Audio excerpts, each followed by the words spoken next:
Long Ruoxue ordered. Okay, master. Sit tight. There are many sea beasts in this sea, the little peacock reminded.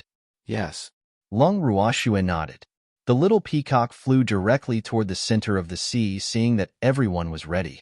Master, you can let Wu Gong go, the little peacock said after flying to their destination. How do we put it down? Long Ruoxue asked in puzzlement. Didn't fish have to have a fishing rod? Could they use a rope to fish? Hee, boss master, you just have to put Wu Gong in the sea. His blood will naturally attract the golden sandfish, the little peacock explained. The golden sandfish love the smell of blood, especially the blood of the strong. So basically, anyone who wanted to fish for the golden sandfish would use their blood as bait. However, fishing for the golden sandfish required a lot of blood, so not many people were willing to part with it.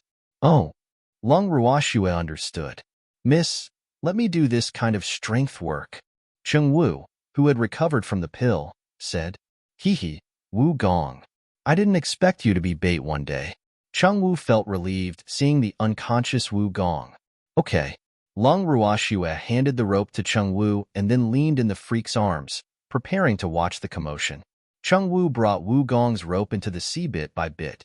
He held the other rope in his hand and lay on the little peacock's back, waiting for the fish to take the bait. Soon, Wu Gong's blood flowed into the sea from his wounds. Cheng Wu raised Wu Gong into the air to prevent him from bleeding too much and contaminating the sea. Is this little blood enough? Long Ruoxue asked curiously. It should be about time. If it's not enough, let it out later. Cheng Wu said with a smile. It wasn't his blood anyway, so his heart didn't ache. If you see the golden sandfish later, you have to move quickly. Empty reminded them. The golden sandfish were very cunning, and they might not be able to capture it even if they were attracted by the blood. This was also one of the reasons why the golden sandfish were difficult to capture. Yes. Song Di and the others nodded repeatedly. They had only heard of golden sandfish and had never eaten them because they couldn't bear to part with their blood. Boo-hoo. Why was that fish's preferences so different? After a while, there was still no movement on the dark blue sea. Cheng Wu took out a dagger and stabbed Wu Gong with it, bleeding him. That bit of blood isn't enough, Icy said calmly with its eyes narrowed. The taste of golden sandfish was unique, and it didn't like the blood of non-powerful people. Moreover, it had to be a human powerhouse. Therefore, very few people were willing to use their blood to fish for the golden sandfish because it was very likely that they would die from excessive blood loss before they could fish. Not enough? Cheng Wu stabbed Wu Gong a few more times, waking him up from the pain. Where are we? What are you doing? Chapter 560, Boss Owner. Wanna knock? 4. Can't you tell? This is the sea. Cheng Wu gloated. Thanks to Wu Gong, he actually had the chance to taste the legendary golden sandfish. He really didn't know if he should thank him or anger him to death. I know. I'm asking what you want. Wu Gong asked fearfully. Boo-hoo. Couldn't he tell that this was the sea? He wasn't stupid. We're fishing, Cheng Wu said calmly. Fishing? Then why did you tie me up? Wu Gong asked gloomily. He was tied up like a dumpling. He couldn't run even if he wanted to. Boo-hoo. What rope was that? He couldn't break it. You're bait. What if you run away without being tied up? Cheng Wu said matter-of-factly. Fish bait? What fish do you want to fish? Wu Gong asked in disbelief. Damn it, these people actually used him as bait. Boo-hoo. He had a bad feeling that they weren't catching good fish. We want to fish for the golden sandfish. Have you heard of it? Cheng Wu asked with a smile. Golden sandfish? No, I don't want to be bait. Let go of me quickly, or I won't let you go, Wu Gong roared excitedly. Boo-hoo. Golden sandfish? He might not be able to fish them even if he released all his blood. You are now our prisoner, and you have no choice but to be willing, understand? Cheng Wu reminded kindly. This coward only dared to treat these mystic masters like them. He actually didn't even have the strength to fight back against those beasts that called themselves Mississippi Mystic Supremacies. How embarrassing. You. I'm the vice president of the Mystic Association headquarters. You actually dare to treat me like this. Do you still want to survive on the boundless heaven continent? How ridiculous. Wu Gong threatened without blinking. Haha, little Wu Gong. Do you really think you're still the vice president of the High and Mighty Mystic Association? You are just our captive now, Song Di said with a face full of mockery. He's too noisy. Lung Ruoxue narrowed her beautiful eyes with slight displeasure. Hee, my young miss said you're too noisy. Stay in the water. Chung Wu threw Wu Gong into the sea after speaking. I won't let you go. Hurry up and pull me up. I don't know how to swim. Wu Gong kept flapping in the sea while shouting. Little Wu Gong, be good and learn how to swim in the sea yourself. We'll pull you up when we catch the golden sandfish. Chung Wu promised. I don't wanna.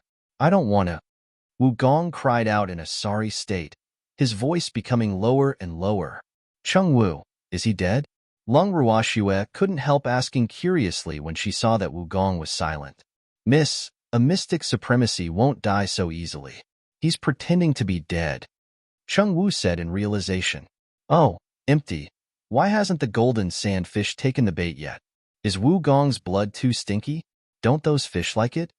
Lung Ruoxue guessed. She despised Wu Gong in her heart. Humph. Why did he do so many bad things for no reason? He stinked the blood and didn't even bite the fish. Swear, you have to be patient when fishing. The golden sandfish won't be precious if it takes the bait so easily, Empty comforted helplessly. Oh, fishing isn't my thing. Take your time fishing. They'll sleep for a while, Lung Ruoxue said impatiently. She closed her eyes directly after speaking. There's movement. Bring Wu Gong up quickly. Icy, which was pretending to sleep with its eyes closed, suddenly opened them. Okay. Chung Wu hurriedly pulled the unconscious Wu Gong out of the sea when he heard Icy. After a while, the waves on the sea rolled, and huge black shadows quickly emerged from the sea. Hurry up and do it. Empty hurriedly sent a voice transmission after seeing the shadows of the fish. At the same time, he released threads of mystic power in his hand and stabbed into the bodies of the fish. In the blink of an eye, he brought the fish to the surface of the sea. Schwer, quickly gather the fish, Empty ordered. At the same time, his hands did not stop. The others also mimicked Empty and condensed their mystic energy into a line, piercing into the bodies of the fish, and fished the golden sand fish up easily. Okay. Lung Ruoxue had long opened her beautiful eyes and looked at the scene on the sea. At the same time, with a thought, she stored the huge fish into the bracelet. Everyone worked together for nearly an hour, and the golden sandfish that were attracted were all in their pockets. Then everyone left this sea happily with the little peacock. The little peacock brought Lung Ruoxue and the others to a remote mountain and descended. Master, is this place okay? The little peacock asked. Okay. Lung Ruoxue nodded after looking around. These fish are really beautiful. Lung Ruoxue took out a few golden sandfish from the bracelet and praised. The golden sandfish were very huge, about 10 meters in length. Moreover, their entire body was golden, and even their eyes were golden. She really couldn't understand why these fish liked to stay in the deep sea. Wouldn't their golden appearance be easily discovered by enemies? Schwer, these fish are very beautiful, but also very fierce. Apart from the sea beasts, no creatures in the sea are their match. Moreover, they live in groups, so even sea beasts won't provoke them easily, she said calmly after seeing Lung Ruoxue's thoughts. Oh, what do you intend to do with this fish? Lung Ruoxue asked curiously. She didn't want to eat fish caught with Wu Gong's blood. Haha, of course we're eating. Schwer, don't think too much. Golden sandfish are rare delicacies. Empty said with a smile. But I really don't want to eat fish caught by Wu Gong as bait. Lung Ruoxue said hesitantly. Lass, golden sandfish have to be fished with blood, so you really don't have to care too much who you use, the little old man comforted. Little Snowy, the golden sandfish are very clean, but only the smell of blood will lure them up from the bottom of the sea. In fact, they are all vegetarians, Icy explained. Chapter 561. Boss Owner. Wanna knock? 5. Lung Ruoxue was speechless. Fish that were attracted by blood were actually vegetarians. Was this possible? Schwer, the main food of the golden sandfish is seagrass, Empty said. Seagrass? Are there enough seagrass in the sea for them to eat? Lung Ruashua asked in puzzlement. How much seagrass did they have to eat for a meal, looking at the size of the golden sandfish? Haha, Schwer. It will definitely be enough, Empty said with a happy smile. Schwer, we won't eat if you don't want to, the freak said. Humph. He didn't believe that this golden sandfish would be better than the fish in Schwer's space. Okay, eat, Lung Ruashua said after some thought. To be honest, she was not very interested in the golden sandfish. Moreover, she agreed to use Wugong as bait to prank him. Miss, are you really not eating? I heard that this fish is very delicious. Changwu couldn't help asking. Yes, I'm not too interested in this fish. Eat, Lung Ruashua said. Then she pulled the freak to sit beside Wugong and released her beasts. Master! Beloved master! The beasts immediately stuck to Lung Ruashua as soon as they emerged. They acted coquettishly and rubbed against her. Schwer, what are you thinking about? The freak asked curiously when he saw Schwer staring at Wugong thoughtfully. Freak, what do you think we should do with this thing? Lung Ruashua asked. Isn't his fate destined? There's no other choice, the freak said with certainty. People like Wugong were a scourge even if they were left alive, so eliminating them was the best way. Okay, Fengzhan, they'll leave Wugong to you. Lung Ruashua nodded and then said to Fengzhan, Okay, master, leave this bad thing to me. Fengzhan patted his chest with his small wings and promised. With that, he spat out his southern spirit flame. Immediately, Wugong, who was unconscious and on the verge of death, was covered in raging flames. Lan Ming, let's go to the Mystic Association headquarters after eating the fish. Lung Ruashua looked at Lan Ming after settling Wugong. Little Snowy, have you really decided? Lan Ming was a little depressed. He couldn't finish speaking. Little Lan, don't tell me you think I'm joking? Lung Ruashua said helplessly. I'm only a mystic monarch. Those elders won't submit to me. Lan Ming found an excuse. Boo-hoo. He really wasn't prepared to take over the Mystic Association headquarters. Why did Little Snowy have to force him? Kill whoever isn't convinced. Let's see who still dares to be unconvinced. Lung Ruashua said very ruthlessly, not hiding the killing intent in her beautiful eyes at all. Alas, Lan Ming sighed heavily and accepted his fate. He knew that Little Snow wouldn't change her mind easily, so he could only be chased away. Boo-hoo. After Empty and the others finished eating the golden sandfish, Lung Ruashua stored the beasts in the bracelet, and everyone set off together. The little peacock brought Lung Ruashua and the others to the Mystic Association headquarters. The Mystic Association headquarters was still tattered, but it could barely accommodate people after these few days of repair. At this moment, the elders of the Mystic Association headquarters were stationed here. Outside the tattered main door of the Mystic Association, the little peacock flew in the air and said hesitantly, Boss Master, should we knock? Why are you knocking on the door? Little peacock, we're here to challenge the hall. There's no need to be so polite. Lung Ruashua smiled lightly and said nonchalantly. Her words definitely had the suspicion of teaching children bad things. Oh. The little peacock nodded to show that it understood. Boo-hoo. It was a polite child. Boss Master would teach it badly. Little peacock, quickly kick the door open. Lung Ruashua urged, her beautiful face full of impatience. Yes, Boss Master.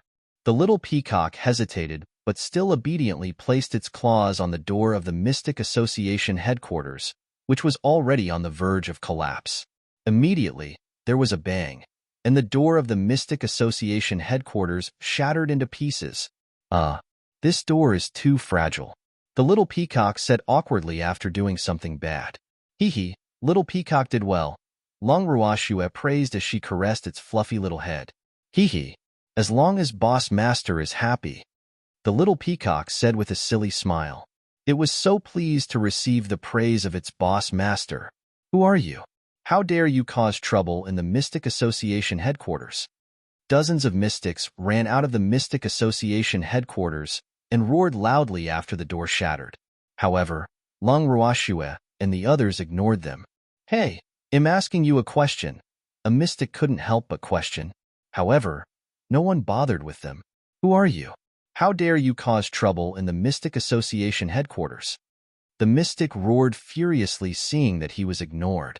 This Mystic Association headquarters is really broken now. Long Ruashua looked at the Mystic Association headquarters with her beautiful eyes and said with a light smile. Yes, the former Mystic Association headquarters was dazzling and majestic. Moreover, these mystics from the Mystic Association headquarters are not very strong now, Empty said with slight disdain, his handsome face full of contempt. Who are you exactly? How dare you cause trouble in the Mystic Association headquarters? The mystic suppressed his anger and questioned again. Causing trouble? No, we're here to challenge the hall. Lung Ruashua finally had time to deal with the mystic and said very kindly, Is there a difference? The mystic asked foolishly, his ordinary face full of confusion. Of course there is. Causing trouble is very informal, but the kick house is very formal, meaning that we are here to officially cause trouble. Long Ruashua explained as if she was speaking a tongue twister. Damn it, isn't it the same? The mystic finally reacted and couldn't help shouting in anger, knowing that he had been fooled. You're too unperturbed. No wonder you're only a great mystic. Alas, with your strength, you can only run errands in the Mystic Association headquarters. Long Ruashua said in realization, her beautiful face full of sympathy. Chapter 562. The divination is everywhere. 1. What does this have to do with you? The mystic roared in exasperation. Boo-hoo. This woman cared too much. So what if he was just an errand boy? Couldn't he? Of course it's not my fault. However, let me tell you some news. The Mystic Association headquarters is about to change owners, so you're probably about to lose your job, Long Ruashua whispered mysteriously. How is that possible? Our Vice President Wu is a mystic supremacy. The mystic emphasized. He didn't believe Long Ruashua at all. Alas, your Vice President Wu ran away with someone else. I won't care about you anymore. Long Ruashua sighed helplessly.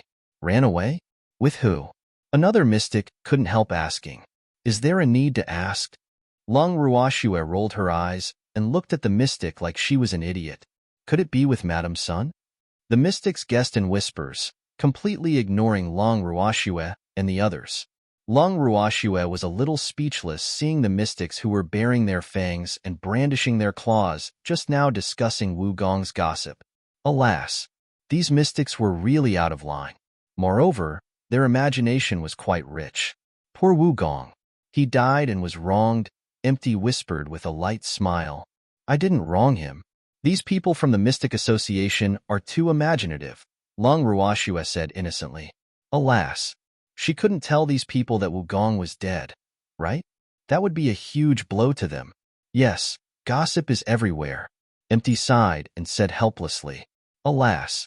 He also realized that mystics were becoming more and more foolish these days. Yes, hey, are you done discussing? We're here to challenge the hall. Hurry up and tell us what you think. Don't count on Wu Gong. Long Ruashua waited for a while and couldn't help urging the mystics, anxiously seeing that they were still talking nonstop. She still had to go back to sleep after settling the Mystic Association headquarters. Therefore, she didn't want to waste time. It's not convenient for the elders of the headquarters to see guests now. Come another day, the mystic said after some thought. Alas, he had to quickly inform the elders about Vice President Wu and the others running away. Moreover, these people seemed to have ill intentions, so he really didn't dare to provoke them. Uncomfortable to see guests? Why? Are there also times when those old men are inconvenient every month? Lung Ruashua asked doubtfully. Haha, looks like it. The little old man laughed out loud without giving Long Ruashua any face when he heard this. The others couldn't help but chuckle softly.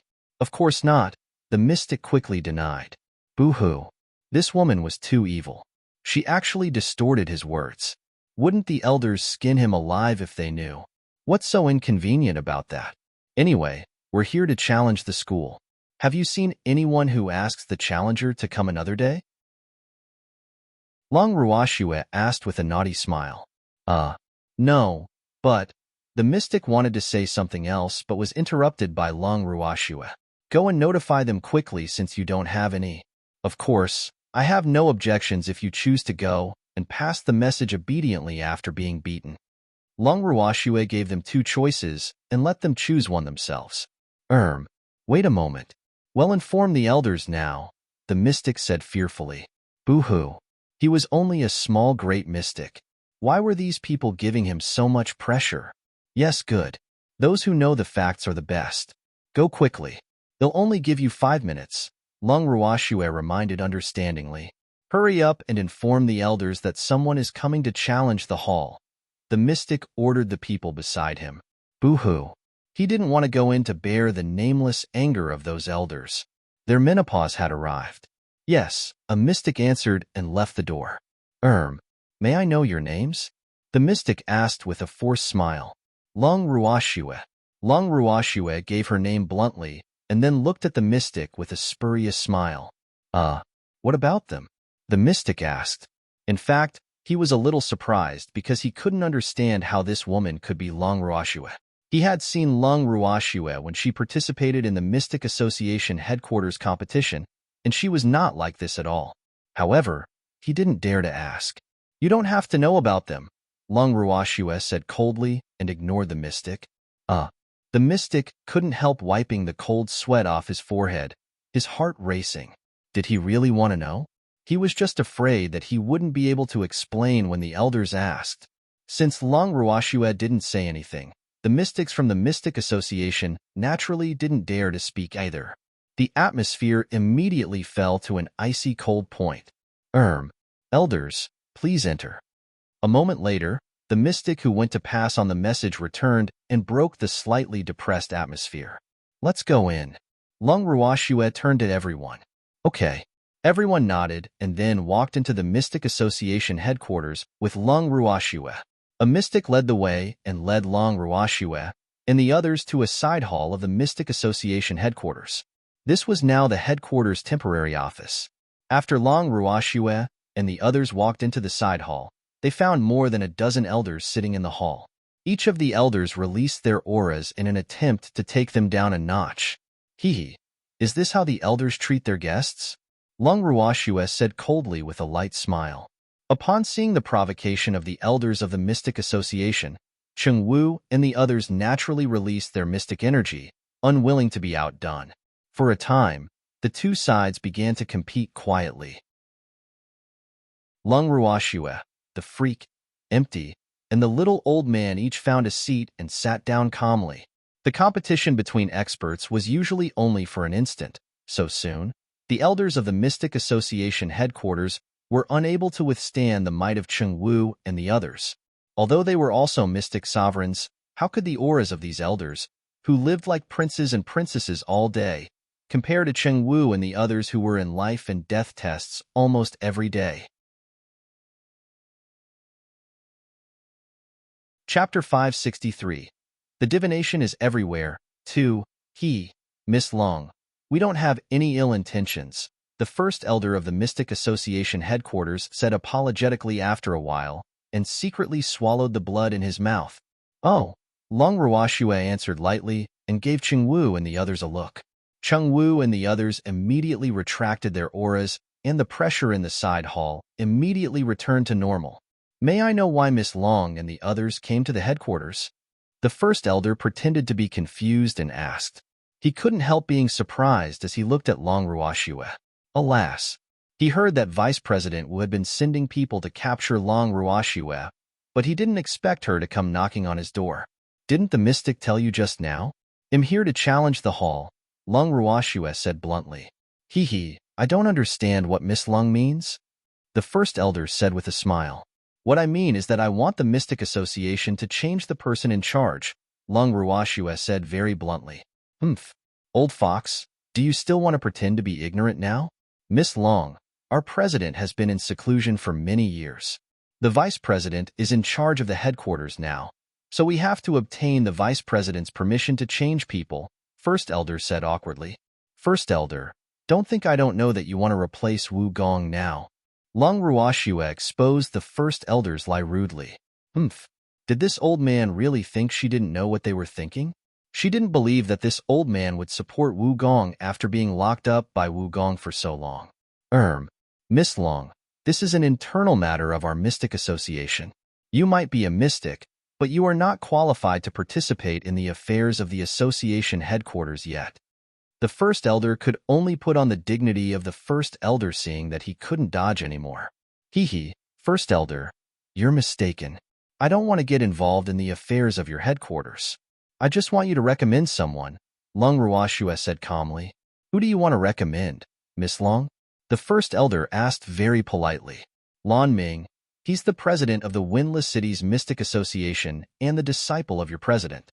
It's only right and proper for him to be the person in charge of your headquarters. Lung Ruoxue said with certainty. Lan Ming? How is he qualified? He's just a mystic monarch.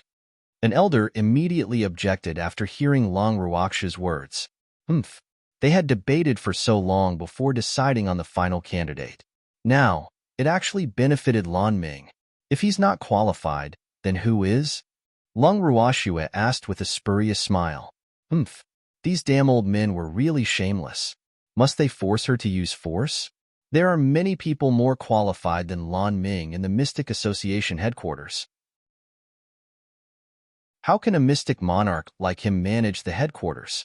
The other mystics won't be convinced then, the elder said indignantly. Will the other mystics not be convinced, or will you not be? Lung Ruoxue asked coldly, the killing intent in her beautiful eyes so fast that others couldn't capture it. Of course the mystics won't be convinced, the elder said stubbornly, his expression a little unnatural. Let Lan Ming be the acting president. Anyone who isn't convinced, step forward if you have the guts. Lung Ruoxue's beautiful eyes glanced indifferently at the elders in the side hall. The elders looked at each other, but no one was willing to take the lead because they could tell that Lung Ruoxue definitely came with ill intentions. Moreover, they recognized Du Min, so they didn't dare to act rashly at all. Seems like you all don't have guts. Lung Ruoxue couldn't help mocking when she saw that no one dared to say anything after waiting for a while. Her beautiful eyes even glanced at the elder who spoke just now. I mean, there will be mystics objecting. The elder couldn't help quibbling because he was very embarrassed by Lung Ruoxue's gaze. Oh, why don't you call the mystics from the headquarters or Carefree City in? They'll see who's against it, Lung Ruoxue said casually. This isn't too convenient, right? The elder said with cold sweat flowing down his body. What's so inconvenient about that? Hurry up and call for help. They'll wait for them here, Lung Ruoxue said with very firm will. Don't expect me to leave obediently if these old foxes don't settle the matter for me today. Miss Long, our Mystic Association is the largest association in the Boundless Heaven continent. Therefore, choosing the acting president can't be too casual. First Elder braced himself and said, Is it very casual to let Lan Ming be the acting president? First Elder, are you unwilling to let Lan Ming be the acting president, or are you talking about other mystics? Lung Ruoxue asked impatiently. She was already a little annoyed that these old things were beating around the bush with her. It seemed that some people had to use force, or they would not learn their lesson. The first elder was speechless.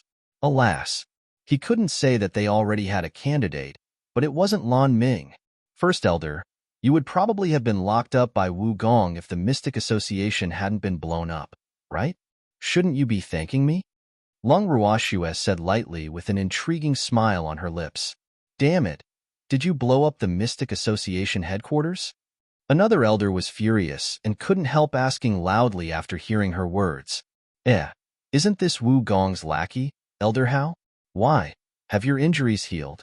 I heard you were beaten up by a ghost because you did too many bad things. Lung Ruoxue didn't answer him, but said sympathetically, Damn it, how dare you blow up the Mystic Association headquarters? We won't let you go. Elder Hao couldn't help shouting angrily when he saw his embarrassing matter being brought up again. Did I say that I blew up the headquarters? You idiot. Lung Ruoxue said speechlessly with faint contempt in her beautiful eyes. You were the one who said it just now, but you don't admit it now. Elder Hao was so angry. Damn Lung Ruoxue. How could she be so shameless? How despicable. Elder How, looks like you've really been beaten silly. I only said that the first elder should thank me. I didn't say that I would be the one to blow up the headquarters. Long Ruashua quibbled. Chapter 564. The divination is everywhere. 3. Why you? First Elder. You can't let Long Ruashua go. Elder How was so angry that his entire body was trembling, and he stammered a little to the First Elder. Elder How, the First Elder isn't your ally. You should worry about your outcome. Long Ruashua reminded kindly. Alas, she was really impressed by Elder Hao's hindsight. Didn't this old man think that the great elder would let Wu Gong go if he died? I am an elder of the Mystic Association headquarters. Elder How was a little scared after hearing Long Ruaksha's words. Yes, the first elder had always been on bad terms with Wu Gong. The first elder and the others were originally locked up by Wu Gong, but after the incident at the headquarters, Wu Gong released the few elders he locked up because he lacked manpower. The first thing they did after coming out was to chase Wu Gong off the stage. Wu Gong was in a terrible fix because of Long Ruashua, so he had no time to deal with the first elder and the others. First Elder, are you really unwilling to let Lan Ming be the acting president? Long Ruashua ignored Elder Hao's final struggle and said directly to the First Elder, we need to discuss. The First Elder knew that Long Ruashua was threatening him, but he was helpless at all. Alas, in terms of strength, all of them combined were not Long Ruashua and the others' match. Okay, I'll give you half an hour. If you can't give me a satisfactory result in half an hour, don't blame me for being nasty, Long Ruashua said, half warningly and half threatening. She didn't want to continue wasting time with these stinky old men. Since they didn't give her face after discussing it nicely, she had to attack. Miss Long, half an hour is too short. The First Elder couldn't help but say. Is that so? Then 10 minutes will do, Long Ruashua said very seriously. She hated others bargaining with her. Half an hour it is. The First Elder was helpless. Then what are we waiting for? Hurry up and discuss it. 2 minutes have passed, Long Ruashua urged, her beautiful face full of impatience. Miss Long, please wait for a moment. The First Elder gathered the elders present in a corner and began to discuss. Lass, will they agree? The little old man whispered curiously. From the looks of the First Elder, they seemed to have a suitable candidate to replace Wu Gong. They have no other choice, Long Ruashua said confidently. Don't blame me for being ruthless if they don't agree. Long Ruashua had already made up her mind that she would attack if these old men refused to give her face. The elders of the Mystic Association headquarters who were discussing this in the corner were all depressed. First Elder, what should we do now? An elder in the corner couldn't help asking.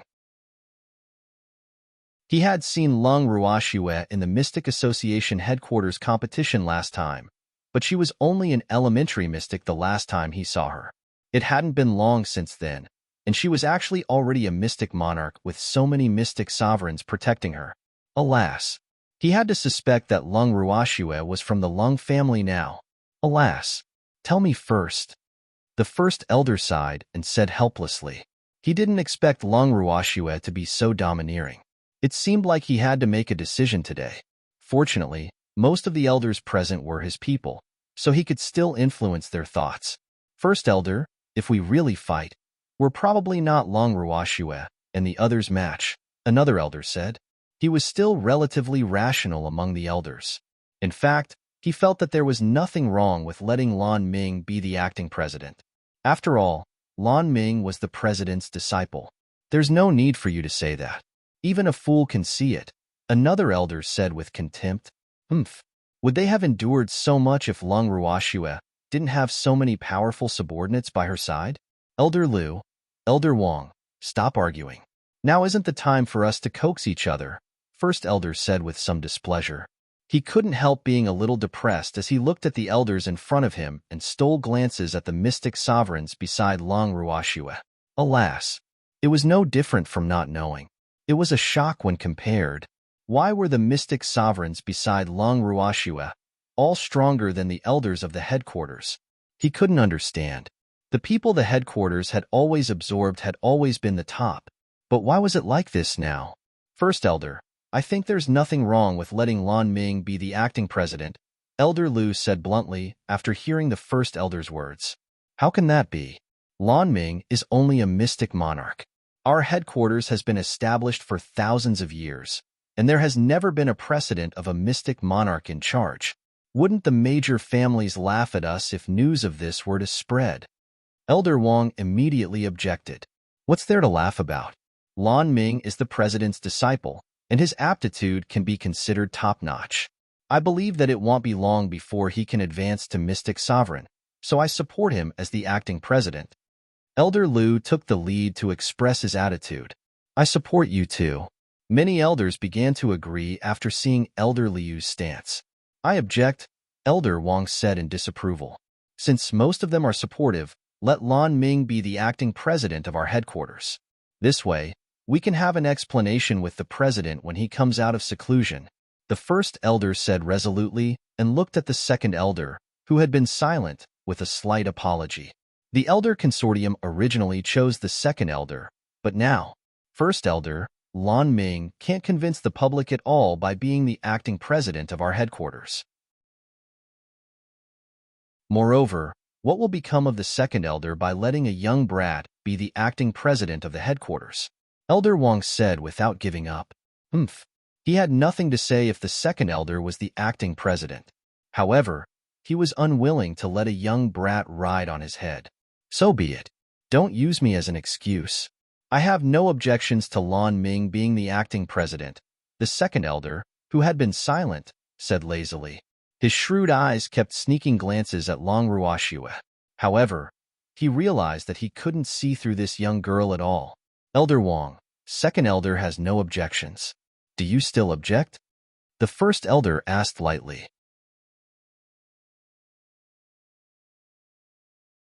Chapter 565. The divination is everywhere. 4. How can I have any objections if the second elder doesn't mind? Elder Wang said helplessly. In fact, he despised the second elder, who he didn't dare to fight for. However, his status was higher than his, so he could only hold his anger in. First elder looked at Elder Wang with a slightly deeper meaning, and then strode to Long Ruoxue and said, Miss Long, we've discussed it. We agree to let Lan Ming be the acting president of the headquarters. First elder, your decision is wise, Long Ruoxue praised. In fact, she had already seen through the thoughts of these elders through baby's mind reading just now. Therefore, she was very clear about those elders with ill intentions, and she did not intend to stay behind. Miss Long, may I know where Lan Ming is now? The first elder searched among Long Ruoxue and the others, but found no trace of Lan Ming, and couldn't help asking curiously. First elder, I'm here, Lan Ming said speechlessly. Alas, Little Snowy's appearance-changing pills effects were really extraordinary. No one could recognize him. You're Lan Ming? Are you disfigured? The first elder asked in disbelief and couldn't help rubbing his eyes. In his heart, Lan Ming was a rare, peerless, handsome man. How did he become so ugly? No, I was afraid that Wu Gong would find out, so I changed my appearance. 2 drops of cold sweat hung on Lan Ming's forehead as he explained. Alas, the first elder's imagination was really rich. He was impressed. Oh, it's good that you're not disfigured. The first elder was relieved. In fact, he had a good impression of Lan Ming. He would probably have considered letting Lan Ming be the acting president long ago, if not for Lan Ming's strength being too low. Little Lan, eat this. Long Ruoxue took out a pill and handed it to Lan Ming after hearing their conversation. Oh. Lan Ming took the pill and directly sent it into his mouth, waiting for the medicinal effects to take effect. Time passed slowly. Which one of you isn't afraid of death? How dare you cause trouble in the headquarters? Suddenly, a furious roar sounded in everyone's ears.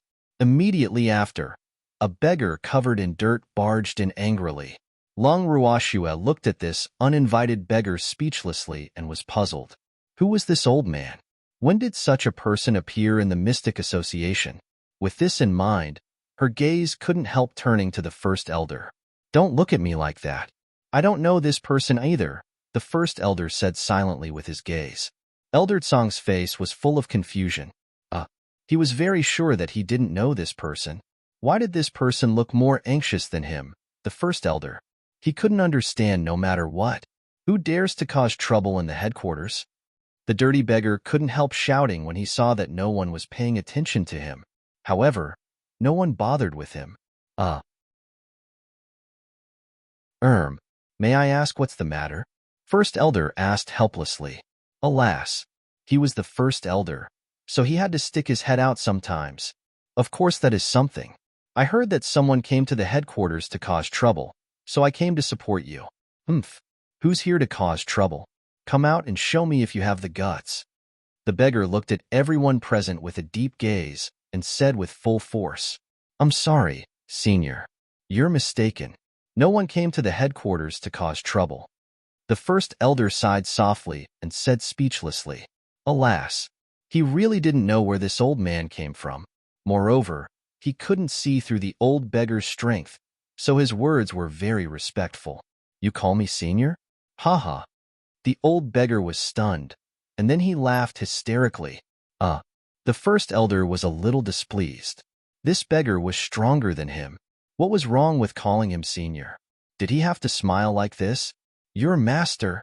At this moment, Lan Ming, who had been observing by the side for a long time, asked uncertainly. His face that had recovered its original appearance was full of question marks. Little Minger, why are you here? When did you come? The old beggar asked in puzzlement. He clearly didn't see Lan Ming just now. Where did Lan Ming come from? You're really my master. Lan Ming was a little speechless. In his memory, his master cared the most about appearance. Why had he become like this now? Nonsense. How can I be fake? The old beggar roared angrily. Boo-hoo. It was one thing that the first elder didn't recognize him, but even his disciple didn't recognize him. Was his current image really that bad? What does my master like to eat the most? Lan Ming still didn't quite believe this beggar and couldn't help asking probingly. I can't tell you, the old beggar said with an awkward expression. He kept staring at his disciple. Boo-hoo. Stinky little Minger. You're really asking for it. Little Snowy, he should be my master. Lan Ming looked at Long Ruoxue. What do you mean by should be? I'm your master. The old beggar roared with some dissatisfaction when he heard Lan Ming's words. So this is how your master is. He's really not as famous as he looks. Long Ruoxue said with a smile. Lass, don't be mistaken. I'm not like this. I just haven't showered for too long. The old beggar said unpleasantly. Little Minger was with them, so they should be his disciples' friends. Boo-hoo. He knew that he had embarrassed little Minger. He hoped that this girl was not his future disciple's wife. Otherwise, he would really be too ashamed to see her in the future. His imagination began to run wild. Oh, I understand, Long Ruoxue said very understandingly. She really didn't expect this beggar to be the master that Lan Ming always mentioned. Since the president of the Mystic Association headquarters had already emerged from seclusion, there should be nothing for her here. However, she wanted to know who told him that someone came to the Mystic Association headquarters to cause trouble. It's good that you understand. The old beggar smiled happily. As expected of his disciple's friend, he was so understanding. President, you're out of seclusion? First elder, who finally recovered from his daze, asked in disbelief. The president's current image was really too unexpected.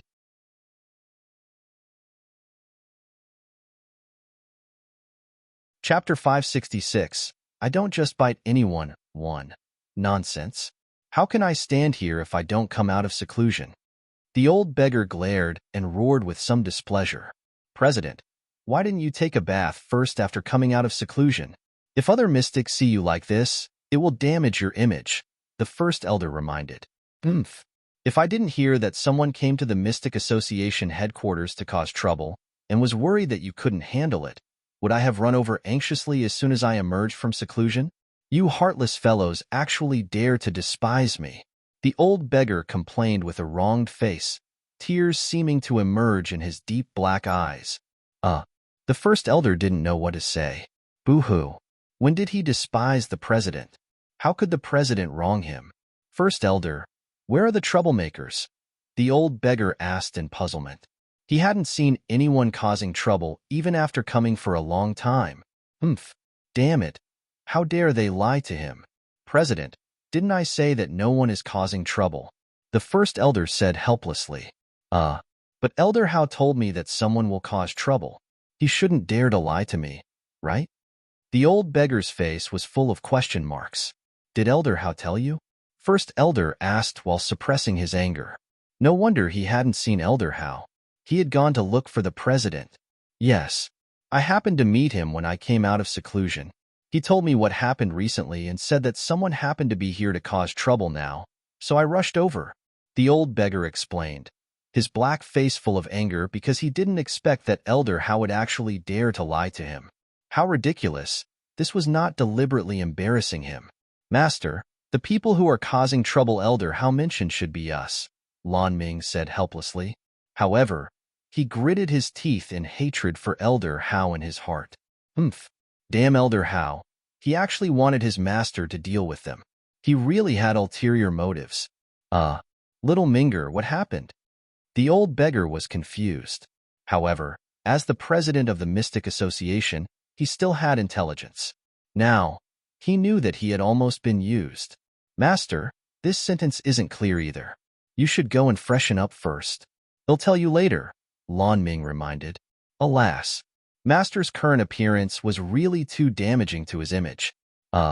Okay. But where is my room now? The old beggar asked in distress. He didn't expect the headquarters to be destroyed like this after only a few years of seclusion. President, they'll bring you there. The first elder said awkwardly. Alas, it would always end up like this. He really didn't have the face to see the president.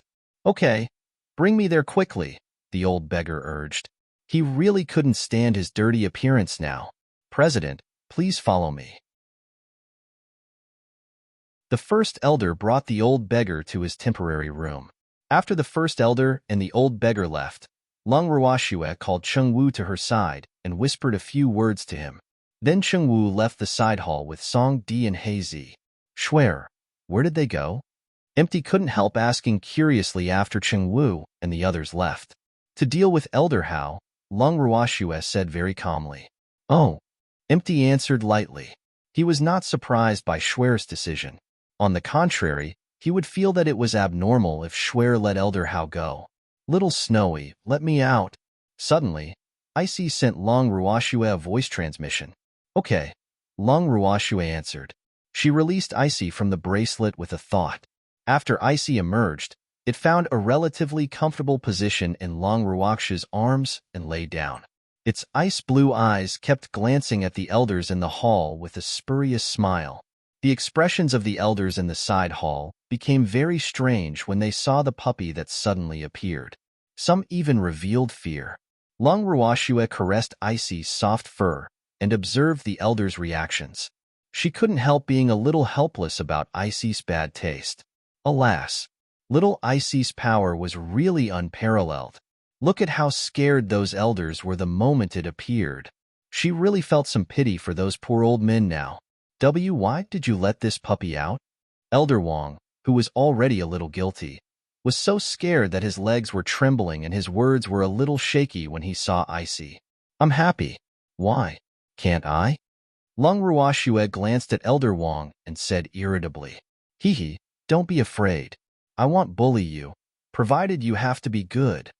Icy comforted very kindly, its fluffy little face hanging with an amiable smile. Then why did you come out?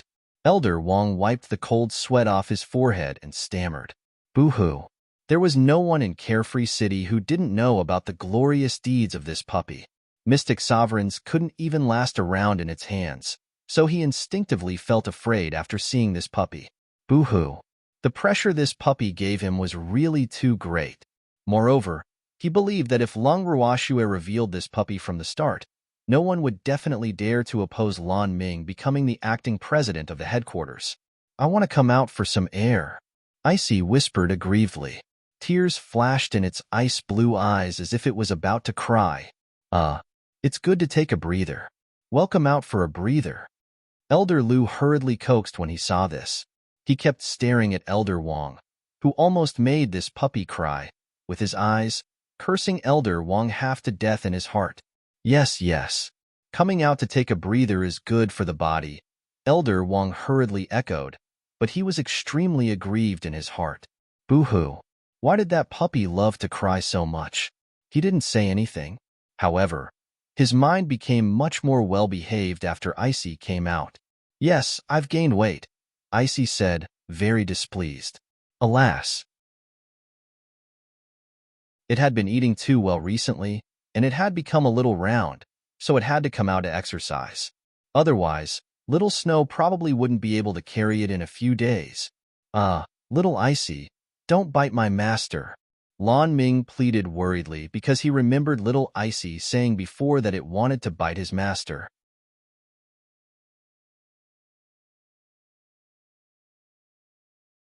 Chapter 567. I don't just bite anyone, too. Depends on my mood. Icy said lightly. Humph. It came out to bite that old man. Otherwise, it would sleep in the space. Little Icy. Icy's tone made Lan Ming very worried. Little Lan, I won't bite him to death for your sake. Don't worry. Icy comforted her. Alas, it was so difficult to do things with acquaintances. It couldn't even bite people to its heart's content. Lan Ming didn't know what to say. It seemed like Little Icy had already made up its mind. Boo-hoo. Master. Take care. Pray for yourself. Your disciple has already tried his best. The first elder and the old beggar returned to the side hall while Lan Ming was praying. Master.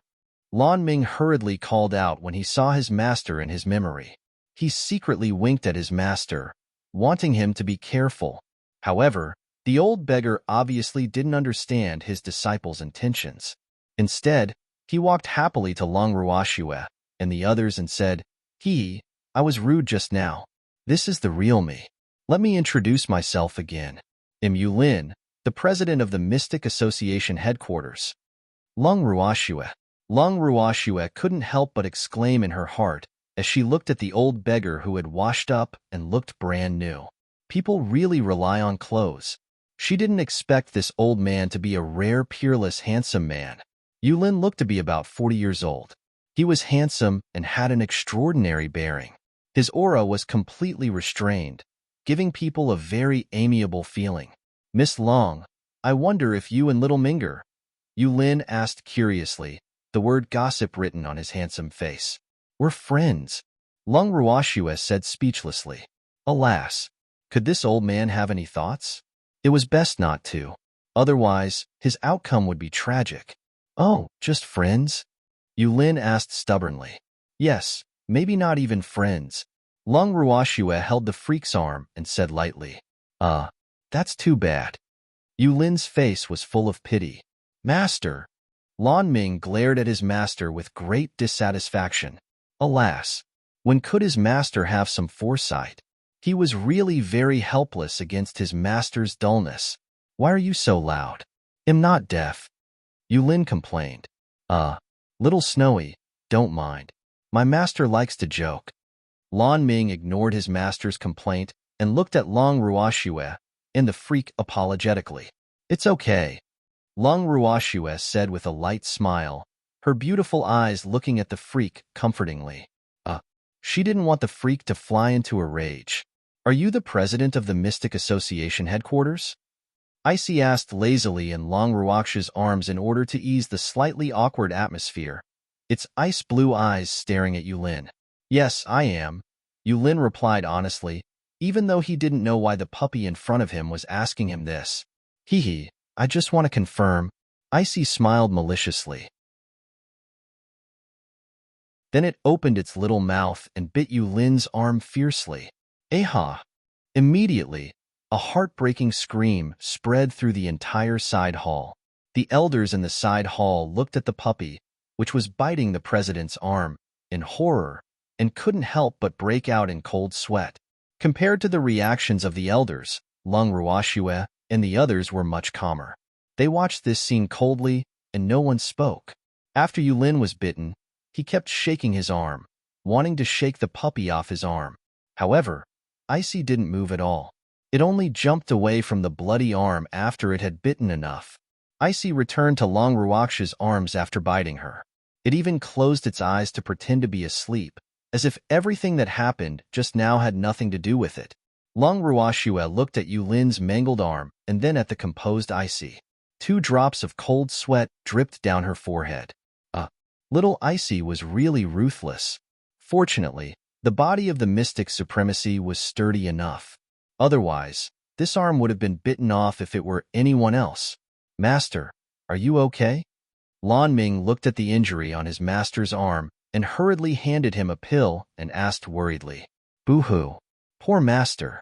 Little Icy's bite was really ruthless. You'll know if I'm okay after being bitten like this. Yulin took the pill and threw it directly into his mouth. He said angrily, his eyes staring at Long Ruoxue pitifully, and he was even more resentful in his heart. Boo-hoo. Why didn't this dog tie itself up a little? How could it jump out and bite anyone casually? He didn't know if this dog was sick or not. Boo-hoo. Should he take an injection? His imagination began to run wild again. Master, am not the one who bit you. Lan Ming murmured aggrievedly and looked at Long Ruoxue resentfully. Long Ruoxue turned her head to the side, ignoring the pitiful gazes of the master and disciple. Miss Long, your dog bit me. Tell me what to do. Yulin could only say bluntly, seeing Long Ruoxue not react under his gaze. Oh.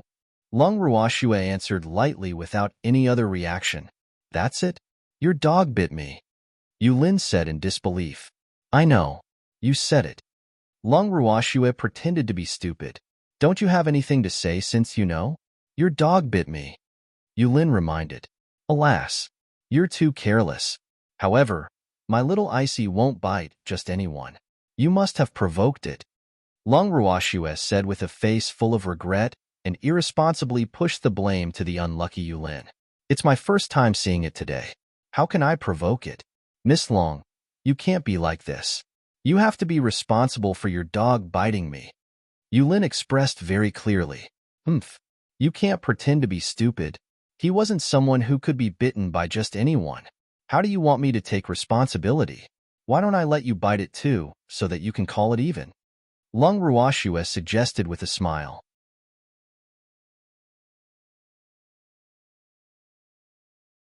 Chapter 568. I don't just bite anyone. 3. I don't want to. Yulin objected strongly. He was a human. How could he go and bite a puppy? If news of this spread, would he still want to survive on the boundless heaven continent in the future? You didn't want it yourself. Don't blame me. Long Ruoxue said with a light smile as if she was relieved. You're shameless. How can you do this? Yulin sobbed. Don't tell me you're going to cry. You were just bitten. Is there a need to? Long Ruoxue said speechlessly. Could Yulin not be so childish? Boo-hoo.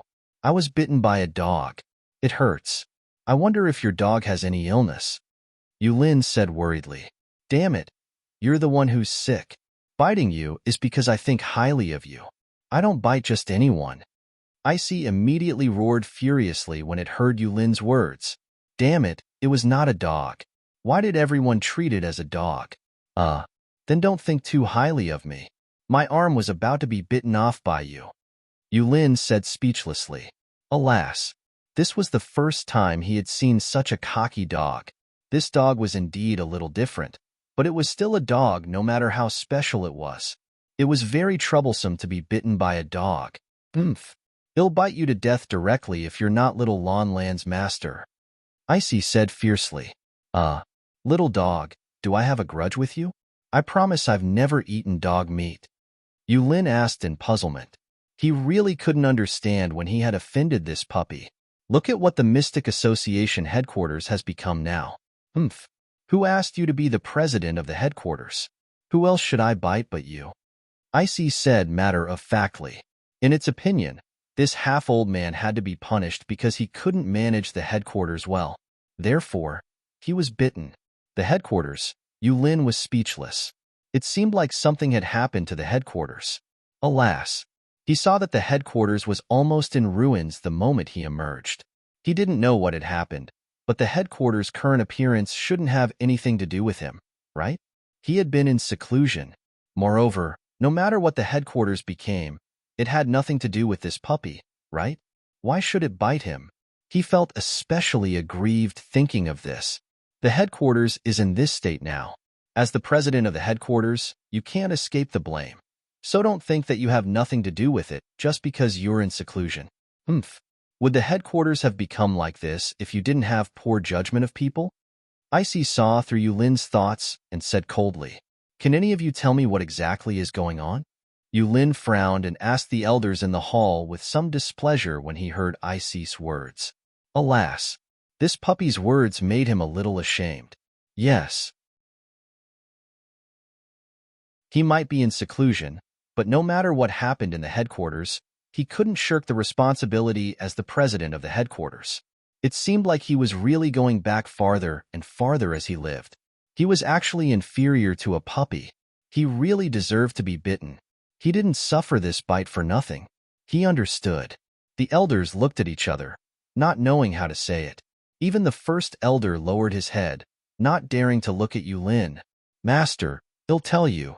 Lan Ming mustered his courage and said when he saw that none of the elders dared to speak. Alas, hopefully, the master wouldn't be angry when he knew. One had to know that even though the master was usually polite and refined, no one in the Mystic Association headquarters could withstand it if he really became angry. "Okay, little Minger, tell master," Yulin said while suppressing his anger.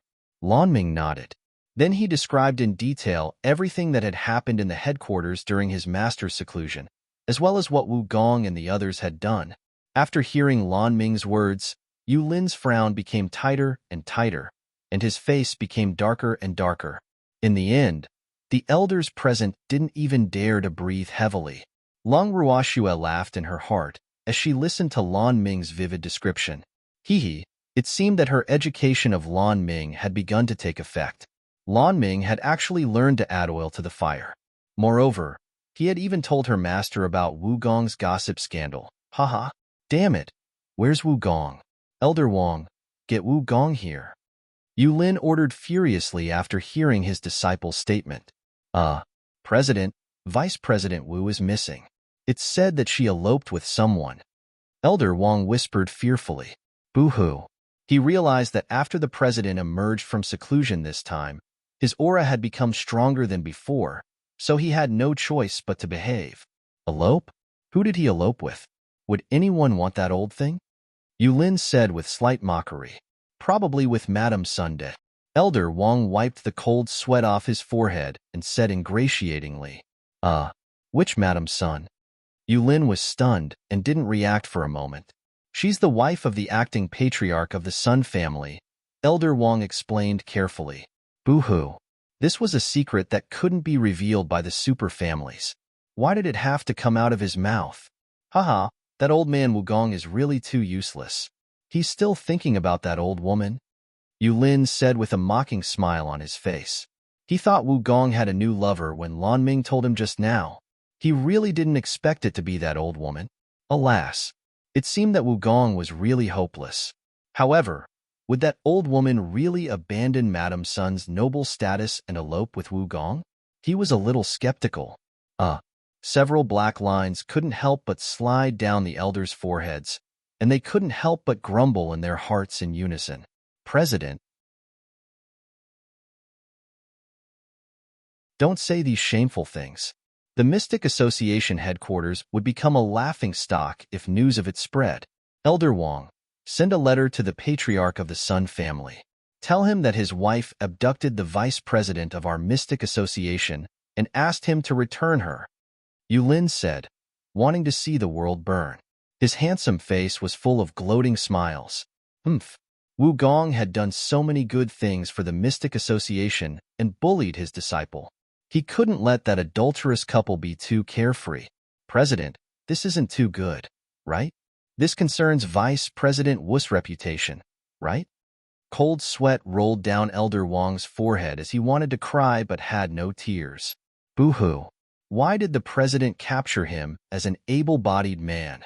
Why didn't he think of him for a good thing? He was so depressed.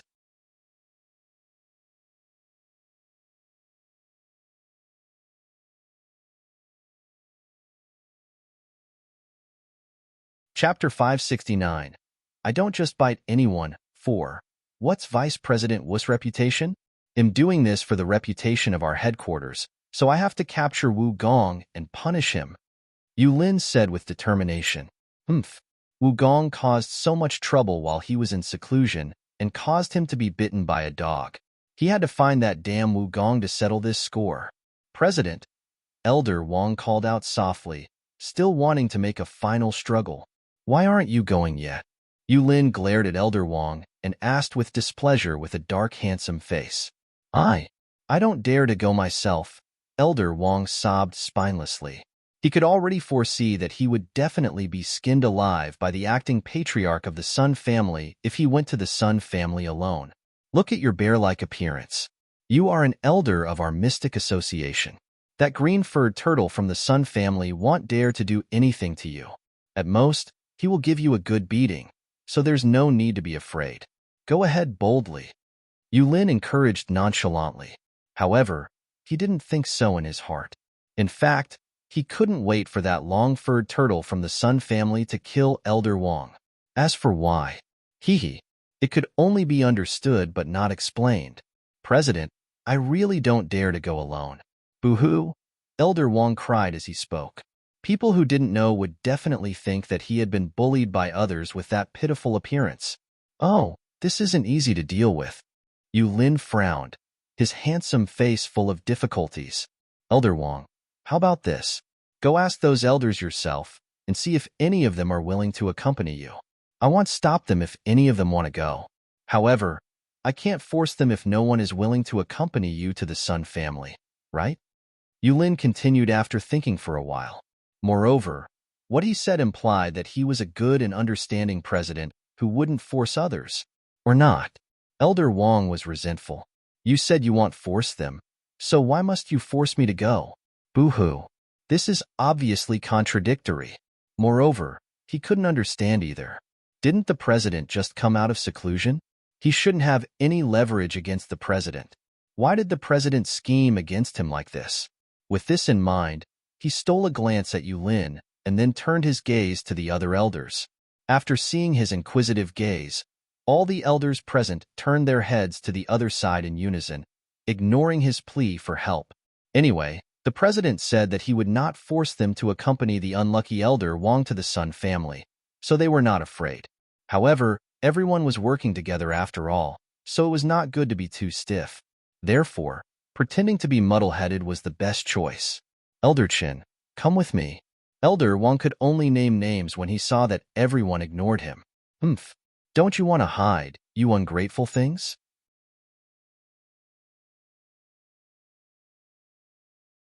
I won't let you have your way. So the first person he called was also the elder who usually had the best relationship with him. Elder Wang, I really want to accompany you, but I'm really sorry. It's inconvenient for me to travel these few days. Otherwise, it will bring you disaster. Elder Chun, whose name was mentioned, had a troubled expression on his old face. Boo-hoo. Going to the Sun family was not a good job. It was difficult to say if he could return alive. How could he be willing to accompany Elder Wang, who was despised by the president, to his death? It's okay. I don't mind, Elder Wang said through gritted teeth. Humph. Praising their usually good relationship, but Elder Chun actually didn't give him face. He hated it. But I mind. It's fine if anything happens to me alone. They'll feel guilty for life if I implicate you, Elder Chun said hurriedly. Elder Wang, don't force Elder Chun since it's inconvenient. Ask the other elders. Perhaps someone will be willing to accompany you. Yu Lin spoke before Elder Wang. His words made the extremely unwilling Elder Chun heave a huge sigh of relief, but it made Elder Wang extremely depressed. Elder Lu, accompany me. Elder Wang saw that he could not count on the elders who were usually on good terms with him, so he could only seek help from the elders who were not on good terms with him, hoping that there would be a righteous person among them willing to accompany him to the Sun family. However, his wishful thinking was wrong because Elder Lu ignored him at all. Instead, he closed his eyes and pretended to sleep. Elder Wang was so angry that he almost vomited blood seeing this situation. Elder Wang, looks like you're the only one who can deliver the letter, Yu Lin said helplessly. Alas! In fact, he sympathized with Elder Wang because in his opinion, no one was willing to face difficulties with him because Elder Wang's social relations were too poor. Alas! All right, they'll set off for the Sun family tomorrow. Elder Wang braced himself. In fact, his heart was bleeding. Don't wait for tomorrow. You can set off now, Yulin urged anxiously. President, it's getting late. If I set off now, they'll have to sleep on the streets tonight, Elder Wang reminded. Boo-hoo. He really didn't know how he had offended the president, why he was so impatient to chase him away. Oh, then stay for the night and set off tomorrow morning. Yulin looked at the sky. Yes, then I'll take my leave and rest first, Elder Wang said, wanting to cry but had no tears. Alas, he didn't dare to stay any longer. Otherwise, he didn't know what the president would think of to mess with him again. Therefore, it was better to disappear in front of the president as soon as possible. Okay, First Elder, go and rest too. Yulin nodded and said to the First Elder and the others, President, we'll take our leave first. The First Elder bowed slightly and left the side hall with the elders after speaking.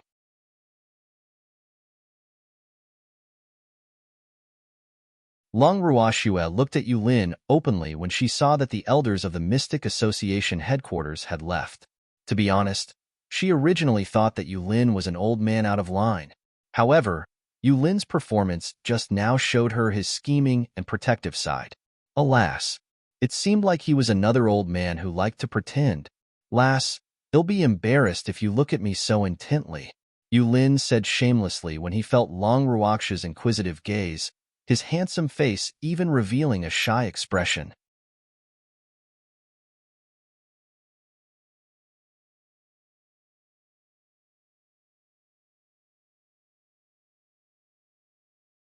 Chapter 570.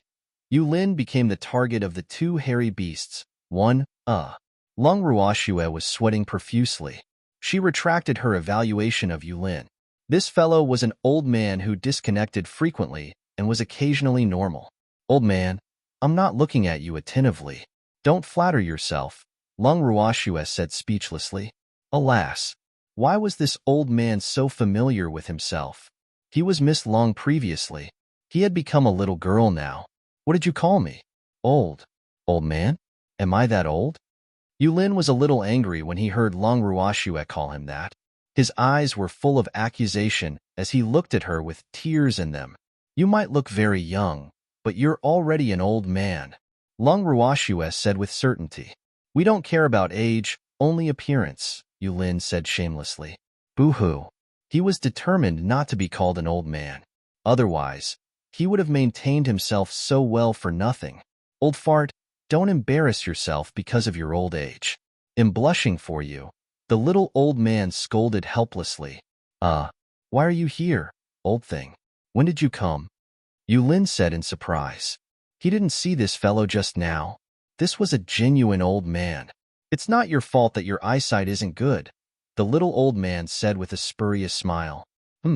He had known Yulin for more than a day or two, so he knew his shortcomings very well.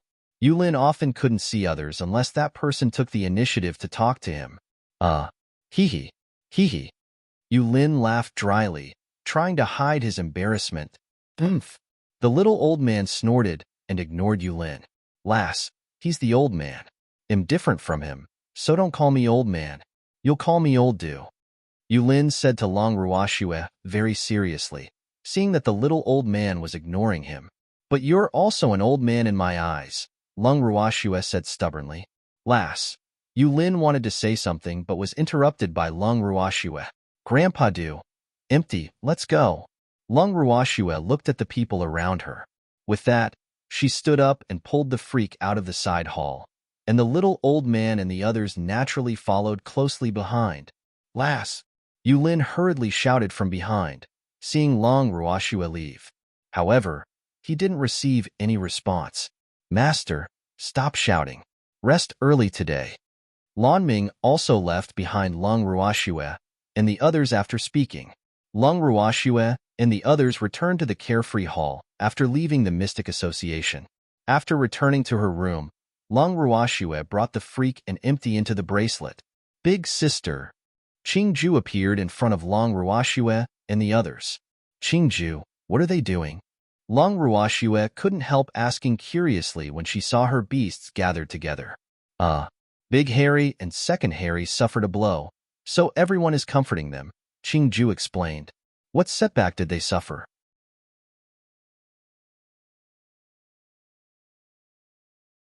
Long Ruoxue and the others' faces were full of question marks. No one should be able to bully the two bears if they stayed in the space. Moreover, they were transcendent divine beasts and were powerful. People who wanted to bully them had to think twice. The president of the Mystic Association headquarters said that Elder Wang looked like a bear just now, so they were unhappy, Qingju said speechlessly. Alas, these two bears were still sentimental. Aren't we talking about Elder Wang? What does it have to do with them? Long Ruoxue asked in puzzlement. They think that the president is calling them stupid, Qingju said, his pink face full of helplessness. Long Ruoxue was also speechless. Were Big Harry and Little Harry thinking too much? What Yulin scolded Elder Wang really had nothing to do with them. Hee, Schwer, your beast is quite interesting, Empty said with a chuckle. They're not my beasts. They're old man Zao, Long Ruoxue reminded. Alas, she really didn't know who these two beasts took after. Why were they so suicidal? Aren't they in your space? They are yours, Empty said matter-of-factly. In fact, in his opinion, those beasts were equivalent to her even if they didn't contract with Schwer, just like his Icy. If Schwer encountered danger, Icy would take the initiative to help her without his orders. You mean little Icy is mine too? Long Ruoxue looked at the puppy sleeping soundly in her arms and deliberately distorted Empty's words. Pretty much. Icy spent more time with you than with me. Empty reminded, his tone slightly complaining. Empty, are you jealous? Long Ruoxue asked in realization. Am not, Empty quickly denied. How could he be jealous of Schwer? It was a little, but he wouldn't admit it. Let's go see Big Harry and Little Harry. Long Ruoxue couldn't be bothered to expose him and said to the freak and Empty. Okay. The two of them nodded slightly and followed Long Ruoxue to the place where the beasts were gathered. Big Harry, Little Harry. Long Ruoxue called out softly. Miss. The two beasts raised their fluffy heads and looked at Long Ruoxue with tears in its black eyes. They called her Miss just like Long Ruoxue's subordinates because they were not Long Ruoxue's beasts. Why are you crying? Who bullied you? Tell me. I'll teach them a lesson. Long Ruoxue said knowingly to the advisor, but she couldn't help sighing in her heart. Alas, look at these two since, as if they had suffered a lot. Was it that serious? Miss, we are really not so stupid, nor are we so timid and incompetent. Therefore, can you humans not bring us bears along when cursing? We are very aggrieved. Big Harry complained with a long face. Big Harry. In fact, this really has nothing to do with you, so don't think too much. Be good. Long Ruoxue coaxed helplessly. You humans often hurt the self-esteem of us beasts. When you scold others, you are either talking about pigs or bears. Boo-hoo. We just look a little clumsy. In fact, we are not stupid at all. Tell me, how did we provoke you? Why are you making things difficult for us? Big Harry was aggrieved, very aggrieved because it often hurt itself being scolded innocently in Myriad Mountain City. However, its reaction at that time was not as big as it was now. However, it knew that beasts also needed self-esteem and self-love after hanging out with Long Ruoxue's beasts. They could not be bullied and scolded by others. Therefore, it was angry. If it hadn't been stopped by the other beasts just now, it and Second Harry wanted to go and teach that president a lesson.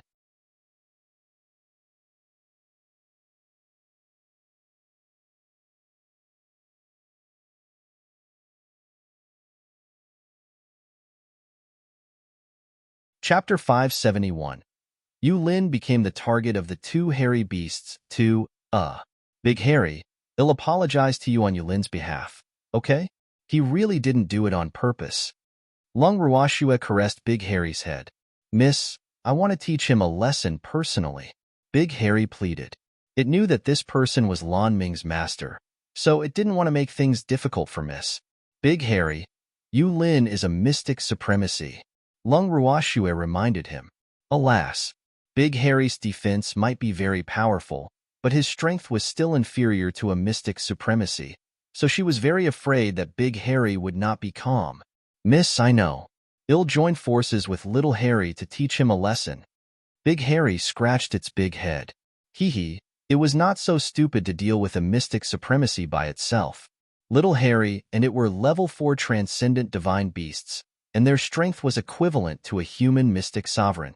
With their powerful defense, they might not necessarily be able to defeat a mystic supremacy, but it would not be a problem to teach him a lesson. All right. However, I don't want you to be injured.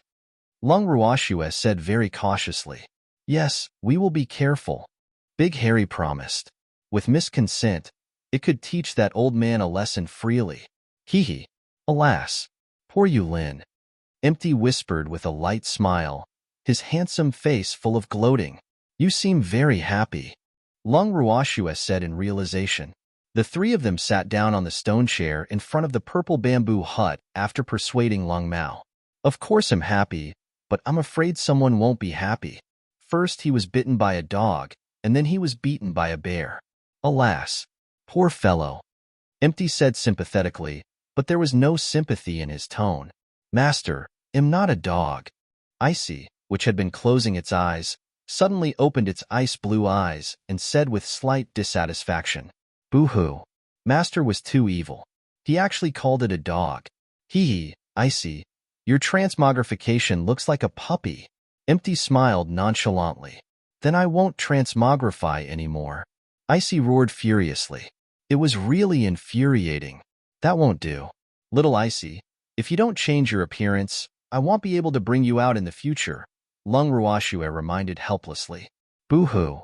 I don't want to be treated as a dog. Icy looked at Lung Ruoxue with tears in its blue eyes and said aggrievedly, Little Icy, calm down. Just ignore those people with poor judgment. Why fuss about it with them? It's beneath your dignity. Lung Ruoxue coaxed. Yes, little Snowy is right. I'll bite whoever calls me a dog in the future, Icy said as if it had made a big decision. 2 drops of cold sweat dripped down Lung Ruoxue's forehead. That was really not what she meant. Hee, swear. It's getting late. Let's rest early. The freak smiled gently at Lung Ruoxue. Okay. Lung Ruoxue hurriedly nodded. Then she placed the Icy on the stone table, pulled the freak away, and left. She didn't dare to continue chatting. Otherwise, she was really afraid that all her beasts would become violent beasts. Why did little Snowy slip away so quickly? I'm not done yet. Icy murmured to itself in puzzlement after seeing Lung Ruoxue and the freak leave. Icy, do you really intend to bite whoever you see in the future? Empty asked curiously. Hee, then he would really become a mad dog. Master, when did I say I'll bite whoever I see? I mean, I'll bite whoever calls me a puppy. Icy corrected. Boo-hoo. Master is a baddie. Hee, Icy, the dog that bites isn't a good dog, Empty said fearlessly. Master. Icy roared uncontrollably. Its big ice-blue eyes glared fiercely at Empty. Moreover, a layer of tears actually welled up in its eyes as it glared. Icy, I'm going to rest too. Seeing that Icy was crying, Empty hurriedly escaped. Hee. Icy couldn't help revealing a smug smile seeing that its master was scared away. The tears in its blue eyes had long disappeared. Little dog, you're quite good at acting. White Dawn appeared out of nowhere and jumped onto the stone table with slight provocation. Kitten, what do you know? This is called wisdom, Icy said nonchalantly, its face full of pride. It's not good to bully your master, White Dawn reminded. It's okay. My master is used to being bullied by me, Icy said shamelessly. Alas, your master is so pitiful, White Dawn said with a sympathetic face. It was also very important for the master to find a better beast. Kitten, outsiders won't understand the way I interact with master. Icy closed its eyes and said nostalgically, Little dog, continue bullying your master. am going to bed. White Dawn jumped off the stone table and returned to its room. Alas, it's also painful not to be understood by beasts. Icy sighed and then fell asleep. The next day, Long Ruashue and the freak went directly to the living room after leaving the bracelet. Little Snowy, you're up? Lan Ming hurriedly greeted Long Ruashue and the freak when he saw them. Lass, you really can sleep. It's almost noon, Yulin complained as he sat beside Lan Ming. Did President Yu specially look for us? Long Ruashue asked very politely. However, she couldn't help but grumble in her heart. What does it have to do with you whether we can sleep or not? We didn't ask you to wait here. Of course, little girl. Thank you for taking care of my disciple during this period of time. Also, you called me old man yesterday. Why are you calling me President Yu again today? Yulin pretended to be displeased. Old man still sounded more friendly. Yesterday was yesterday, and now is different. Moreover, you don't have to be so polite. In fact, we didn't take care of him much. He has to pay for his food and lodging, Long Ruashue said honestly. At the same time, she became alert because she felt that there seemed to be a hidden meaning in Yulin's words.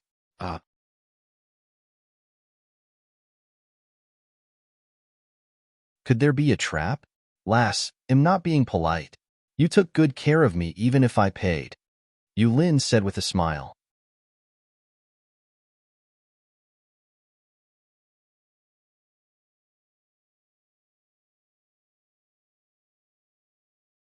Chapter 572. Yulin became the target of the two hairy beasts. 3. President Yu. Since you've emerged from seclusion, we have nothing to do here. We intend to leave Carefree City tomorrow, Long Ruashue said bluntly. They had just discussed this in the morning. Leave? Lass, how can it compare to Carefree City?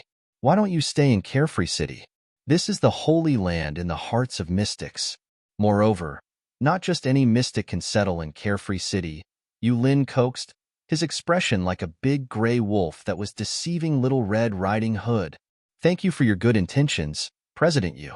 We already have a place to stay.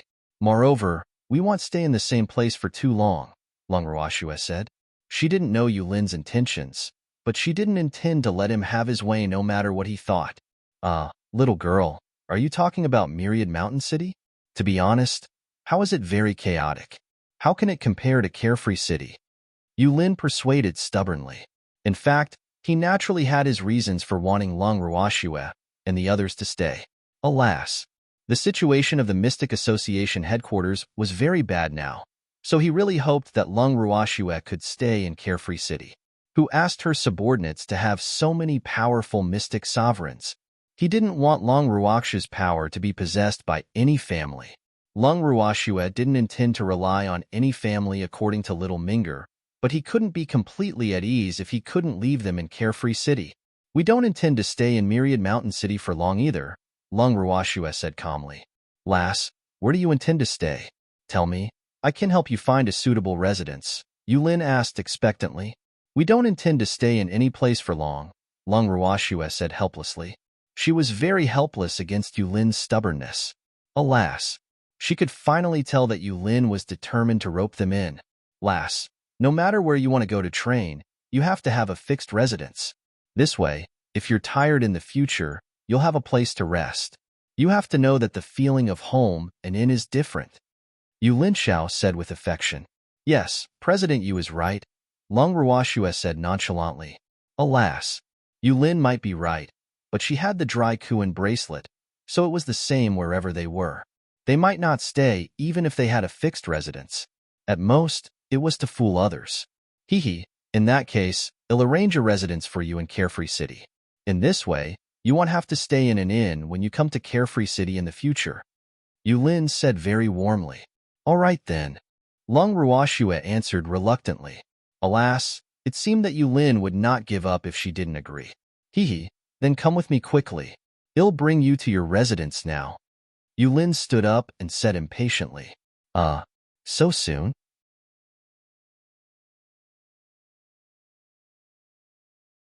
Long Ruashue was speechless. She didn't expect Yulin to be so impatient. I've already prepared. Just come with me to take a look, Yulin said happily. The place he arranged for Long Ruoxue and the others belonged to the Mystic Association headquarters. They didn't have to look for it on the spot, so how could it not be fast? Okay, let's go. Long Ruoxue and the freak's eyes met, and they both saw helplessness on each other's faces. Alas, the two of them sighed softly, then stood up reluctantly and left the carefree hall with Yulin. Little Snowy, I'm so sorry.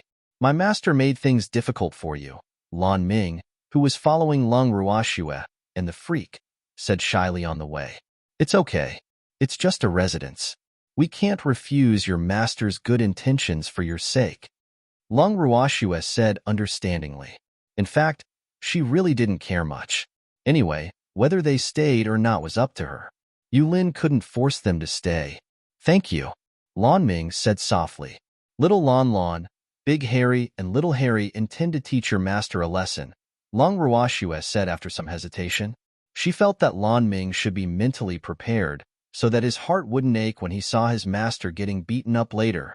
At the same time, she told Lan Ming not to interfere in this matter. Why? My master shouldn't have offended them, right? Lan Ming asked in puzzlement. He really couldn't understand why his master was targeted by those two bears when he had just emerged from seclusion. Alas, poor master, what bad luck did you have? Unfortunately, I'm sorry, Long Ruoxue said sympathetically and didn't tell Lan Ming the whole story. Lan Ming was very speechless after hearing it because he felt that his master was really too unlucky. This was simply an undeserved calamity. Little Snowy, can you let those two fur claws show mercy? Lan Ming pleaded. Boo-hoo. He was really afraid that those two bears would beat his master up too badly. Little Lan, your master will definitely be angered to death if he hears you say this. He's a mystic supremacy. How can you not have confidence in him? This is called boosting his beastly aspirations to destroy his master's prestige. Long Ruoxue said in disapproval. In fact, she was looking forward to the battle between the two hairy beasts and Yulin. Hee, what are you talking about? Why are you walking so slowly? Yulin couldn't help asking curiously when he saw Long Ruoxue and the others walking slowly behind and even chatting as they walked. Nothing, just chatting. How far are we? Long Ruoxue couldn't help asking. Where did this Yulin want to bring them? They seem to have walked far away. We're almost there, just ahead, Yulin said mysteriously. Master. Lan Ming looked at Yulin and hesitated. Boo-hoo. He really wanted to remind his master. However, he was afraid that Little Snowy would be unhappy.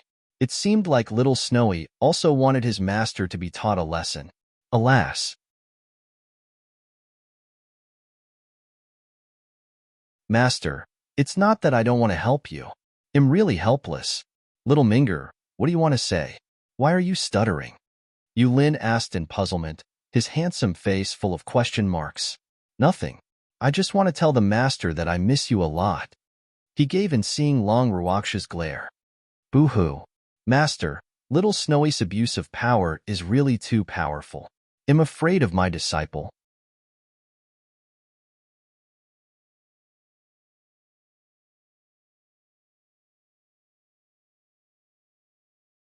Chapter 573. Is this considered a duel? 1. Little Minger, you don't have to tell Master about this. Master understands your intentions. 2 drops of cold sweat dripped down Yulin's forehead as he said unnaturally. He couldn't understand why his disciple was so mushy today.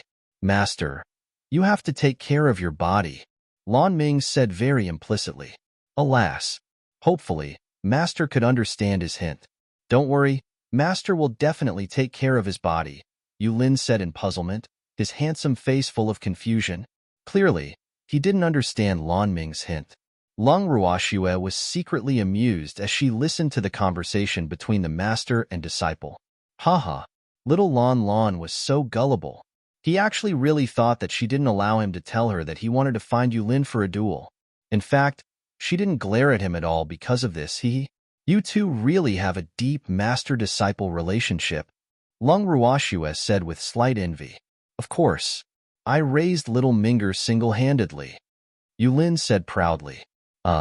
Seems like you're not young anymore, Lung Ruoxue said in realization. Lass, I told you. It only depends on appearance, not age, Yulin protested. Boo-hoo. This girl was too evil. How could she specially sprinkle salt on his wounds? Age was his fatal injury. How can that do?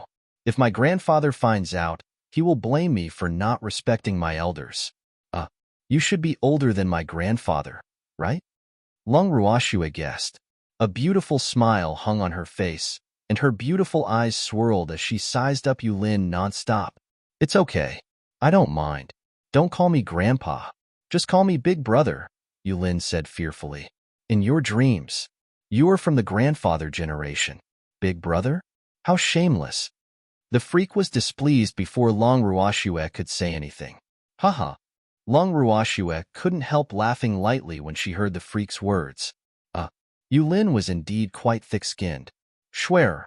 Let's ignore this disrespectful old man. The freak hugged Lung Ruoxue's slender waist and said affectionately, Okay. Lung Ruoxue was very cooperative. Little Minger, they're bullying me. Yulin couldn't help complaining to his disciple as he watched them sing. Master, lead the way quickly. Lan Ming said helplessly. Several black lines involuntarily rolled down his forehead. In fact, he also felt that his master's skin was quite thick. But there was nothing he could do. After all, his master cared the most when others mentioned his age. We'll be there after taking a turn, Yulin said with displeasure. Yulin was depressed. He led the way with his head lowered, and Lung Ruoxue and the others followed behind him, laughing secretly in their hearts. We're here. This is it. A few minutes later, Yulin pointed at a tall mansion and said to Lung Ruoxue and the others, Master, this place is not bad. How did you find this place? Lan Ming asked with a face full of surprise. At the same time, he was a little puzzled in his heart. When did Master become so efficient? He actually found such a good house in just one night. One had to know that such a property was absolutely considered to be at an astronomical price in Carefree City. Moreover, it might not be possible to buy it even if one had money. Nonsense. Of course this place is good. This is the property of our mystic association. Yulin roared angrily. Humph. He was still angry. Is this the business of the Mystic Association headquarters? I thought the businesses of the headquarters were all tattered. Lung Ruoxue teased with a light smile. After all, the business of the headquarters where Wu Gong lived after she blew up the Mystic Association headquarters was an empty yard that had been abandoned for many years. How is that possible? We will always stand tall in the boundless heaven continent for thousands of years. There are many good things. Yulin's proud tail was about to curl into the sky when he said this. Oh, what about Wu Gong's yard? Lung Ruoxue asked curiously. Wu Gong is only the vice president. There are many things he doesn't know about the headquarters. As for the yard he lives in, it belongs to the public property of the Mystic Association headquarters. Everyone knows, but only the president is qualified to know about the hidden property, Yulin explained with a smug face. Humph. If Wu Gong thought that just because he stirred up trouble, he could take over the headquarters, then he was mistaken. There were many things he didn't know about the headquarters. Even if he became the president, he couldn't really control the headquarters. This was the main reason why he handed the headquarters to Wu Gong and entered seclusion at ease. However, he didn't expect him to underestimate Wu Gong's energy. The current situation of the headquarters was worse than he imagined. Therefore, he urgently wanted Lung Ruoxue and the others to stay in the headquarters because the headquarters desperately needed talents now. Little Lan, did you hear that? Lung Ruoxue asked Lan Ming after hearing Yulin's explanation. I heard it, Lan Ming answered without being puzzled. So what if he heard it? This had nothing to do with him. Then you have to work hard to become the president. Lung Ruoxue said bluntly. Alas. She knew from little Lan's expression that Lan Ming didn't understand her at all. Master has already emerged from seclusion. I don't have to represent the headquarters anymore. Lan Ming said happily. He would wake up laughing even in his dreams thinking of this. Little Lan, he can't be the president for life. So it will be you sooner or later, Lung Ruoxue said with certainty. Lass, I might not hand the headquarters to little Minger, okay? Yulin couldn't help but say.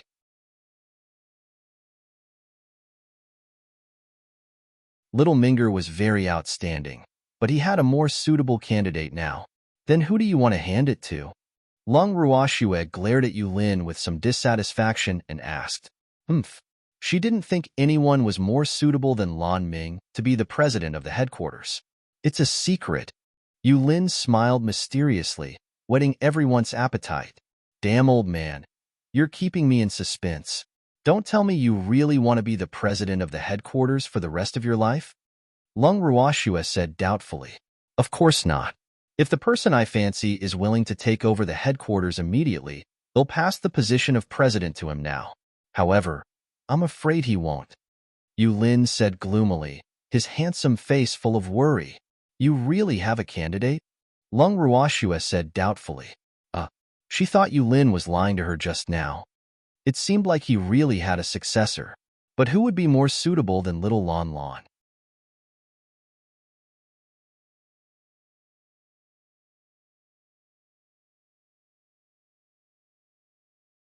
Chapter 574. Is this considered a duel? 2. Yes, but he won't agree now. So my journey to seek talents is still very long. Yulin said pitifully with a long face. Since that person refuses, don't force him. Let little Lan Lan be your successor. Lung Ruoxue suggested. Little Snowy, I don't want to. Lan Ming whispered. He looked like a wronged little wife. Lass, you heard it. Little Minger refuses. Yulin sighed. Little Lan Lan, didn't we agree? Lung Ruoxue glared at Lan Ming and said threateningly. That's because Master hasn't emerged from seclusion. That's why I agreed. But now that Master has emerged from seclusion, there's nothing for me to do. Lan Ming said matter-of-factly. Lass, don't force little Minger since he refuses. Come, they'll bring you in to take a look at the yard. Yulin helped his disciple out of the predicament. Okay. Lung Ruoxue was helpless. It seemed like she was being nosy. Yulin led the way and led Lung Ruoxue and the others into the yard. Lass, are you satisfied here?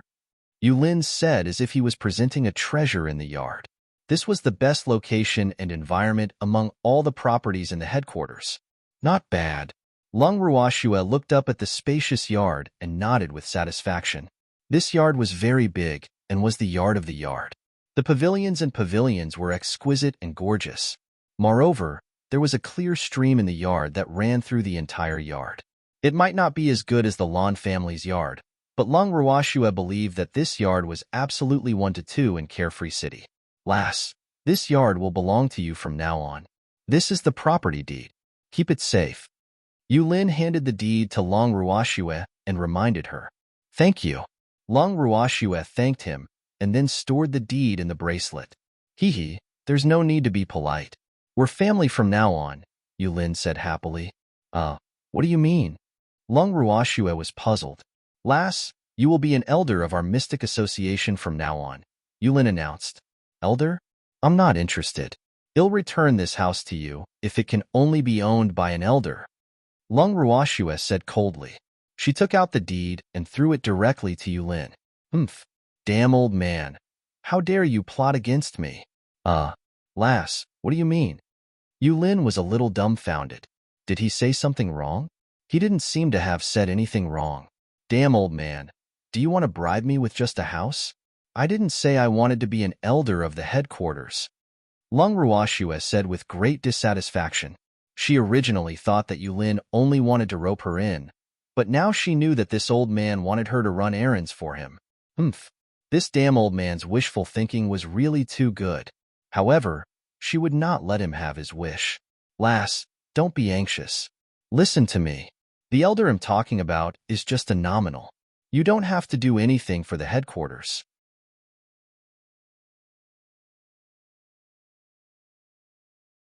Of course, it's another matter if you're willing. Yulin smiled like an old fox. He might not have known this girl for long, but he believed that as long as this girl agreed, even if she was just a nominal elder, she would definitely agree if the headquarters needed her in the future. What he needed to do now was to build a good relationship with this girl. Not only that, Being an elder gives you very good treatment every month. Really, believe me, I don't lie to children, Yu Lin added, the smile on his face looking so pure and innocent. I don't have to do anything for the headquarters? Can't you use the rules of the headquarters to restrain me? Lung Ruoxue asked uncertainly. She was not a child. How could she believe Yu Lin's words? One had to know that there was no free lunch in the world.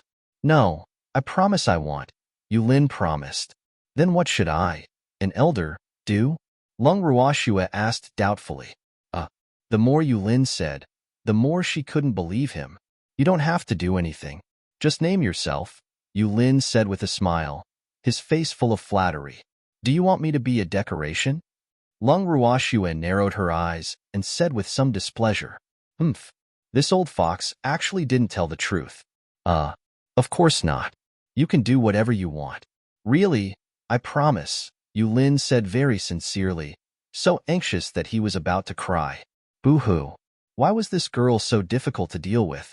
If it were others, they would probably have agreed impatiently if they knew that there was such a good opportunity. How could they ask and make excuses like her? Can I kill any elder I don't like? Lung Ruoxue asked deliberately. Of course not. Moreover, I will warn all the elders not to provoke you. That should be enough, right? Yu Lin looked at Lung Ruoxue like a little wife and asked very obediently. Lung Ruoxue was speechless. Did Yu Lin mean that he could do it in secret? She didn't understand. What benefits would it bring to Yu Lin if he didn't follow his principles? I'm just a mystic monarch. You really don't have to compromise. Lung Ruoxue was helpless. This was the only word she could think of now. Alas, why on earth did this old man do it? You might be a mystic monarch now, but you have potential, so you deserve to be an elder of the headquarters, Yu Lin said pompously. The elders of the headquarters won't agree, Lung Ruoxue said in realization. Those old men had been around for many years and finally became elders. If they knew that she became an elder of the headquarters because the president begged her, they would be so angry. Anyone who dares to object will be expelled from the headquarters. They won't dare to object, Yu Lin said confidently. Swear, promise him. Empty sent a helpless voice transmission from the bracelet. Alas, he felt uncomfortable seeing Yu Lin's current appearance. In fact, he knew Yu Lin's goal very well. However, he also knew that Shuer would not agree with that fellow.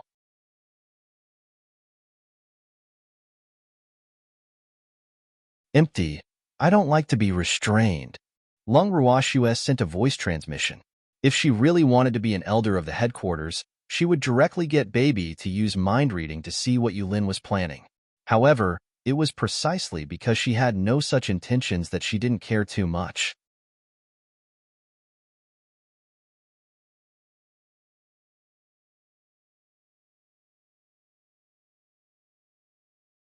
Chapter 575. Is this considered a duel? 3. Shuer, didn't he say that he only wants your name? I think he won't dare to cheat, Empty pleaded for Yu Lin. All right then. Lung Ruoxue sighed and answered reluctantly. Little girl, promise me. Yu Lin couldn't help saying anxiously when he saw Lung Ruoxue not responding for a long time. It's not impossible for me to agree with you, but I have to say the ugly things first. I'm just hanging up. You can't order me to do anything, nor can you use the rules of the headquarters to restrain me. In short, you can't order me around, Lung Ruoxue said without any emotion. No problem. You can do whatever you want as long as you agree to be listed, Yu Lin said with a smile. As long as you can agree to my condition, I will be an elder of the headquarters from now on. I will of course be a nominee, Lung Ruoxue said with certainty. What she implied was that she would not be an elder if she couldn't do it. Don't worry, I will definitely do it since I promised you. You can still do whatever you want in the future. No one will dare to restrain you, including me. Yu Lin promised very seriously, and he was even more relieved in his heart. Boo-hoo. He finally settled this little girl.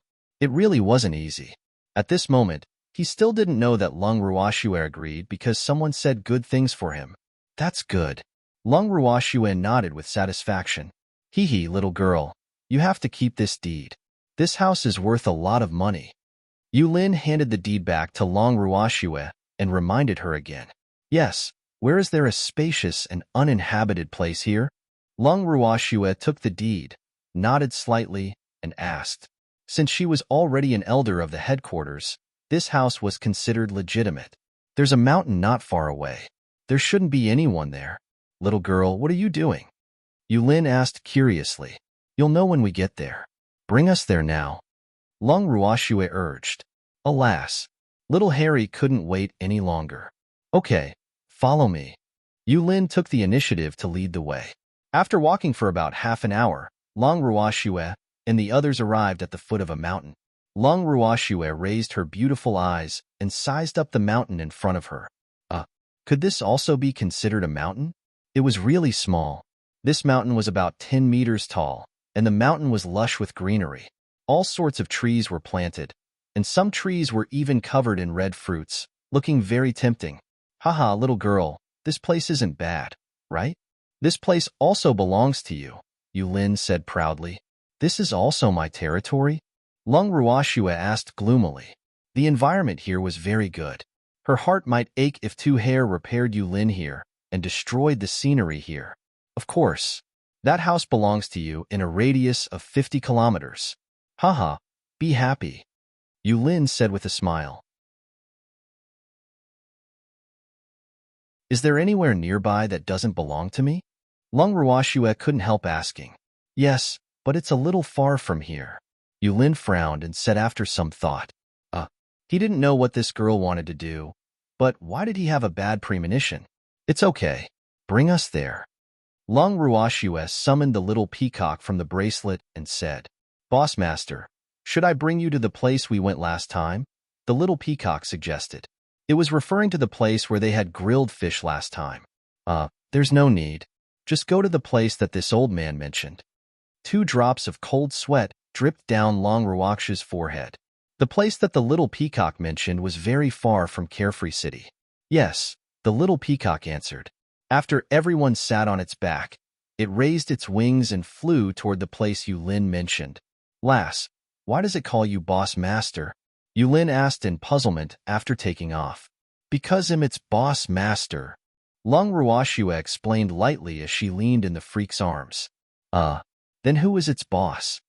Yulin was a little confused. He felt that his intelligence had fallen sharply when facing this little girl. Its boss is my contract beast. Lung Ruoxue looked at Yulin like he was an idiot. Hee. Actually, she deliberately didn't say it clearly. Lass, did anyone tell you that you're a waste? Yulin couldn't help asking after being speechless for a while. How am I wasting? I'm very frugal. Lung Ruoxue said in disapproval. You're frugal? Lass, this little peacock is a level 4 transcendent divine beast, right? Yulin asked. You're a mystic supremacy. Can't you tell? Lung Ruoxue said disdainfully. Of course I can see it. I mean, it's a level 4 transcendent divine beast. Do you know the value of transcendent divine beasts on the boundless heaven continent? Yulin said with some envy, jealousy, and hatred. Boo-hoo. This was a transcendent divine beast. It was actually becoming this naughty girl's beast's underling. It was really degrading itself. He really couldn't understand why this transcendent divine beast would do this. At the same time, he was a little curious about the level of Lung Ruoxue's beast. It was actually able to make a level 4 transcendent divine beast willingly be an errand boy. One had to know that transcendent divine beasts above level 4 were very precious. He might be a mystic supremacy and the president of the Mystic Association headquarters, but his beast was only a level 5 transcendent divine beast. Boo-hoo. That was only after he tried his best and finally contracted it. However, a level 4 transcendent divine beast was only an errand boy here. Alas, what a difference. Master, my condolences. Lan Ming comforted Lung Ruoxue before she could answer. Alas, he knew the strength of Little Snowy and the other beasts, so he really couldn't bear to see his master suffer a blow. Little Minger, what do you mean? Why should I be consoled? Yulin asked gloomily. Boo-hoo. Did even his disciple look down on him? We're here. Lung Ruoxue interrupted the conversation between the master and disciple and looked up at the uninhabited valley that Yulin was talking about. This valley was very desolate. The temperature at the bottom of the valley was very low, and the entire valley was not very big. However, it was enough to compete with Yulin. Oh. Yulin looked up to confirm before jumping off the little peacock's back.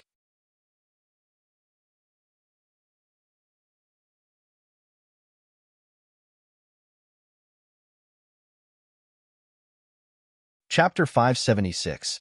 Is this considered a duel? 4. You can begin. Long Ruashue moved the two hairy beasts out of the bracelet and said to them, "Thank you, Mississippi." Big Harry and Little Harry thanked Long Ruashue. Then they looked Yulin up and down with a naughty smile. Begin what? Yulin's handsome face was full of confusion, and at the same time, he was a little nervous. Why were these two mini bears staring at him lustfully? Miss was talking to us. Little Harry explained very kindly. Oh, why do you call her Miss? Isn't she your master? Yulin asked in puzzlement. How many transcendent divine beasts did this girl have? Both of them were actually at level 4. No, Big Harry said with a naughty smile. Its pitch black and bright little eyes staring intently at Yulin. In fact, it was afraid that Yulin would run away.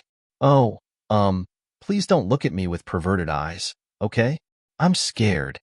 Yulin suggested fearfully, unable to bear the two bears' gazes. Fuck, do you see our perverted eyes? Big Harry was even angrier when he heard Yulin's words. This annoying human said that others were bear-like yesterday, and today, he said that they were perverted. They were really bullying bears.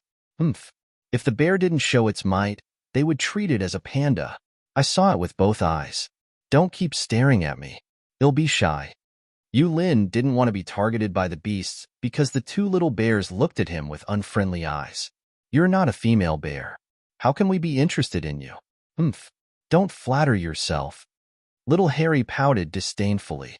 Then why are you staring at me? Yulin said gloomily. Of course, he knew that he was not a female bear. The two bears didn't have to tell him this fact. Because we want to beat you up. Big Harry transformed back into its original form and threw a huge bear paw at Yulin.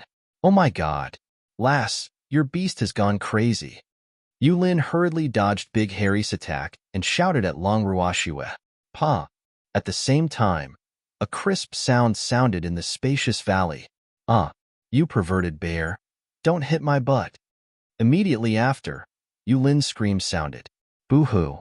He dodged Big Harry's attack, but he forgot to guard against the transmogrified bear. Fortunately, that bear was transmogrified, or his but would definitely be shattered. I did. So what? Little Harry said shamelessly, its fluffy little face full of pride. You perverted bear. Yulin roared angrily. At the same time, he stared at Long Ruashue pitifully.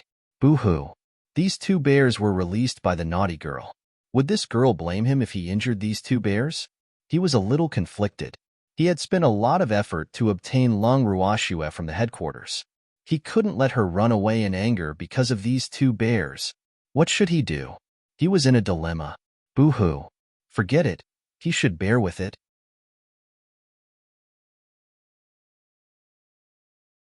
He didn't know how he had offended these two little fellows, but he absolutely couldn't ruin the friendship he had with the little girl that he had worked so hard to establish just because of the two bears. Don't look at me. Be careful of your butt. Long Ruashue reminded speechlessly. Alas, Little Harry was really evil. You released them. Boo-hoo, Yulin said aggrievely and kept dodging two hairy spare paw attacks. They want a duel with you, so I can only fulfill their wish. Long Ruashue said innocently. Is this considered a one-on-one? Yulin couldn't help asking. Boo-hoo, how can you bully me like this? It's not like I can't count. Moreover, he only knew today that the pincer attack of the two bears was called a one-on-one. Doesn't it count? Long Ruakshue's beautiful face was full of doubts. Of course not. One-on-one is considered a one-on-one fight. Yulin was helpless. Boo-hoo. How could this girl pretend to be stupid? It was too much. He had to dodge Lao Harry's attack while he was being willy-nilly. Not only that, he had to take care of everything from top to bottom. Moreover, He didn't dare to fight back because he was afraid that this little girl would be angry if he injured the two bears. Alas, it really wasn't easy for him. A mighty mystic supremacy was actually bullied so badly by others and bears. Boo-hoo. Was there any justice in this world? They're one-on-one. They didn't attack you together. Long Ruashua observed carefully and then said with certainty, Hee, little Harry only attacked after Big Harry attacked. This was a one-on-one, right? Can I attack then? Yulin was speechless and couldn't be bothered to quibble anymore. He asked bluntly because he knew that he would definitely be angered to death by this girl if he continued talking. Moreover, he knew today that if the two beasts didn't attack together, it would be considered a one-on-one fight. Boo-hoo. That was obviously a tag team battle. The mystic supremacy would also be exhausted to death if there were more beasts. I didn't say you can't attack. Big Harry and Little Harry want to fight you one-on-one. Wouldn't it be one-sided if you don't attack? That kind of battle won't be good either. Long Ruashua said aggrievedly. Her expression was very innocent. Damn it, why didn't you say so earlier? Yulin roared angrily. Then his aura suddenly changed, and he directly released his might as a mystic supremacy to sweep at the two hairy beasts. I thought you knew. So you've never been challenged. Long Ruashua said in realization. Yulin was so angry that he couldn't say anything. Boo-hoo. This actually became his fault. Thinking of this, he couldn't help vent all his anger on the two bears, directly sending a dazzling stream of mystic energy at the two hairy beasts. The mystic power of a mystic supremacy was not to be underestimated. Big Harry jumped gently to the side. At the same time, an earth attribute curtain wall appeared in front of the two hairy beasts. When the two hairy beasts saw this, he directly returned to his original form and added another curtain wall in front of the two beasts. Hee, little Yulin, your mystic energy isn't good. You can't even break through our defense. Big Harry provoked mischievously and kept dancing around with a smug expression on his face. Haha. Long Ruashua, who was watching the commotion by the side, couldn't help laughing when she heard little Yulin. The freak naturally laughed without giving him face. Only Lan Ming was more reserved. He quietly turned his head and covered his mouth to laugh secretly.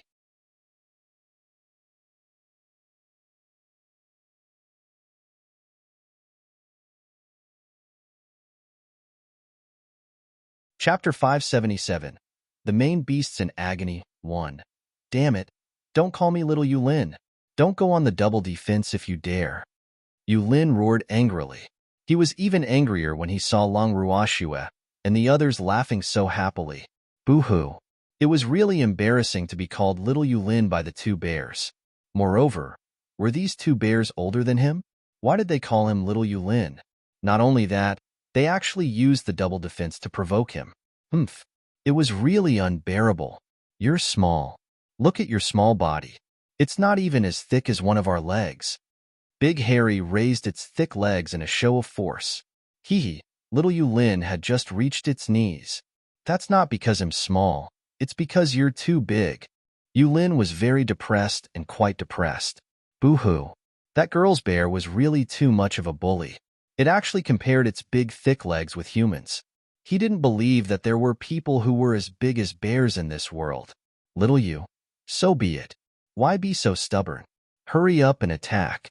Help me scratch the itch. Little Harry refused to be outdone, looking like it was waiting. Yulin was so angry when he saw two hair wheels provoking him. However, what could he do? The defense of bears was very strong, and they bullied people into having double defense. It would be very difficult to break through the sturdy defense even if he was a mystic supremacy.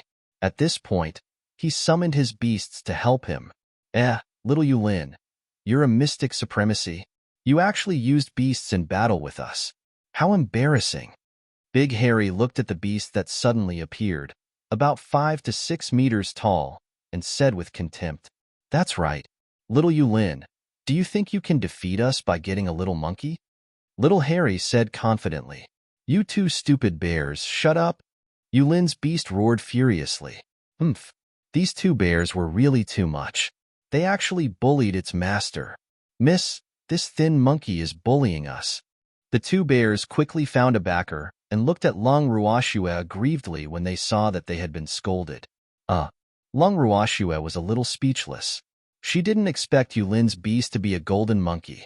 With her short understanding of Yulin should have found a more beautiful and mighty beast.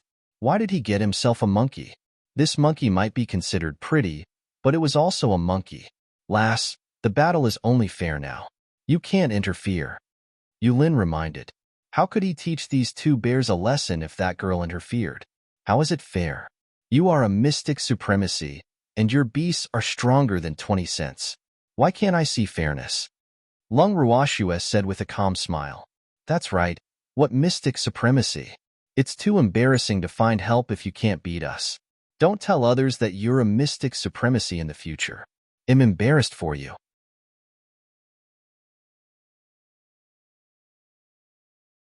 Big Harry hurriedly echoed, the contempt on his face becoming stronger and stronger, and he couldn't even be bothered to hide it anymore. Yulin was so angry that he was about to vomit blood. Boo-hoo. Shouldn't bears be simple and honest?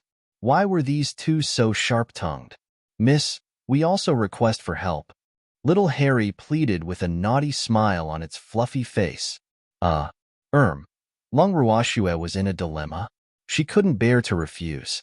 If she agreed, Yulin would be the unlucky one. She knew very well the means of her beasts. Miss, the two hairy beasts looked at Long Ruoxue pitifully, its eyes full of pleading.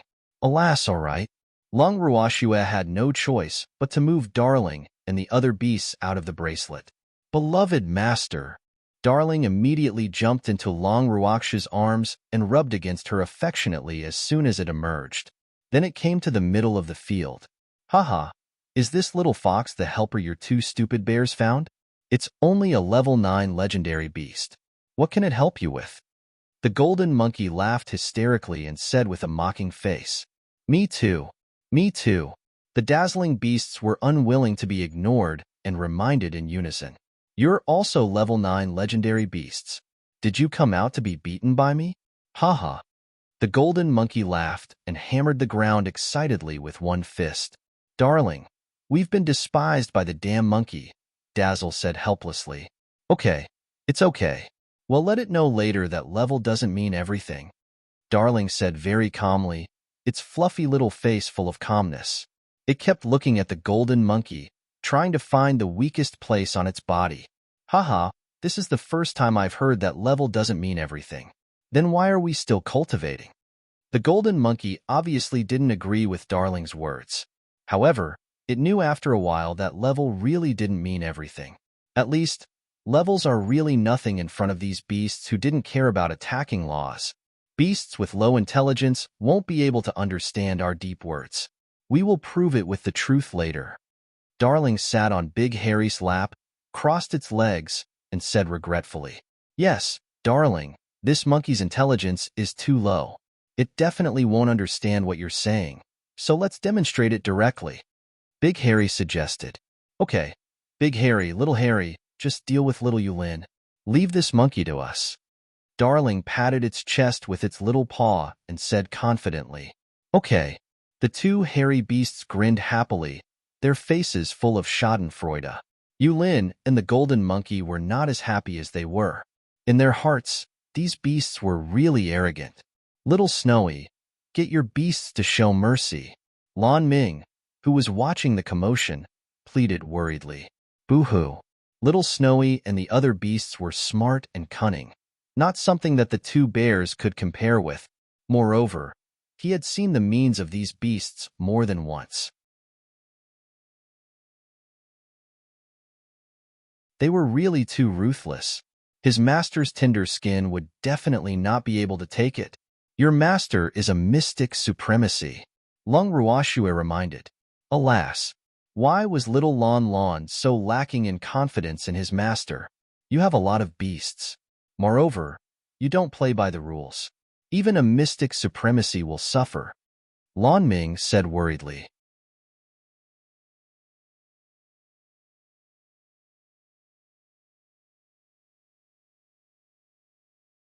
Chapter 578. The Main Beasts in Agony 2. Little Lon Lon. You have to have confidence in your master. Otherwise, your master will be unhappy. Lung Ruoxue gave Lan Ming a look because Yulin was already staring at his disciple. Little Snowy. Lan Ming was unwilling to give up and wanted to say something, but he was interrupted by Lung Ruoxue. Alas, how can our beast be so cute? Lung Ruoxue said with infinite emotion. Darling even cooperated and gave her a flying kiss after hearing what she said. Damn fox. They'll deal with it when I have the chance. Darling's flying kiss provoked the freak, and he couldn't help muttering softly. Freak, what are you talking to yourself about? Lung Ruoxue asked curiously. I wanted to say how can our beasts not be cute? The freak quickly corrected himself. Yes, their beasts are good. Lung Ruoxue agreed. Darling, you have to work hard and teach this monkey a lesson. Lung Ruoxue added. Lass, is this still a duel? Yulin asked angrily when he heard Lung Ruoxue. Yes, they want to attack together. Don't worry. Lung Ruoxue comforted very kindly. Yulin couldn't be bothered with Lung Ruoxue's obviously protective and bullying behavior. Boo-hoo. Little Minger didn't help him either. He couldn't blame that naughty girl, so he could only blame his disciple. Little Yulin, continue fighting. Don't waste everyone's precious time. Big Harry urged with backup. I can admit defeat. Yulin said speechlessly. He really didn't want to fight with beasts with abnormal defense. Levels wouldn't be of much use in such a battle. Of course, you can't. Admitting defeat is the behavior of a coward. You are a mystic supremacy. You can't do such an embarrassing thing. Little Harry said with a naughty smile. Humph. They wanted to teach Yulin a lesson. How could they let him admit defeat so easily? You are the despising mystic supremacies. What's wrong with mystic supremacies? Mystic supremacies are also humans. Why can't you admit defeat? Yulin said indignantly. Boo-hoo. His status in the boundless heaven continent was extraordinary. Even the patriarchs of the three great superfamilies treated him with respect when they saw him. However, he was looked down upon by the two bears today. No way. Mystic supremacy is the strongest powerhouse on the boundless heaven continent. How can others survive if even mystic supremacy admitted defeat in battle? Big Harry said in disapproval. In that case, let's continue. Yulin was helpless. He knew that he had encountered a scoundrel today. Boo-hoo. How did he offend these two bears? Okay, this is more like a man. Little Harry, let's go. Big Harry carefully moved Darling, who was sitting on its lap, to the side. Then it rubbed its palms together and said to Little Harry excitedly, Big brother, let him have a taste of our power, hee. Little Harry smiled evilly and directly threw a huge palm at Yulin. Moreover, this palm was headed for Yulin's butt. You perverted bear. Yulin dodged quickly and dodged Little Harry's attack. He roared angrily. Damn it. Why was this bear targeting his butt? You have a lot of meat there. I'm afraid I'll crush you if I hit other places. Little Harry smiled honestly. Hee, look at how kind it was. Crush me? Do you think I'm made of paper? Yulin's anger surged to the top of his head as he roared with a flushed face. Pretty much. Little Harry looked at its huge bare paw and said with certainty, Humph. No human could withstand the might of one palm from their brothers. If those palms really hit little Yulin just now, he would at least be half dead even if he didn't die. However, they would definitely show mercy to little Yulin and the others. I'm so angry. Take this.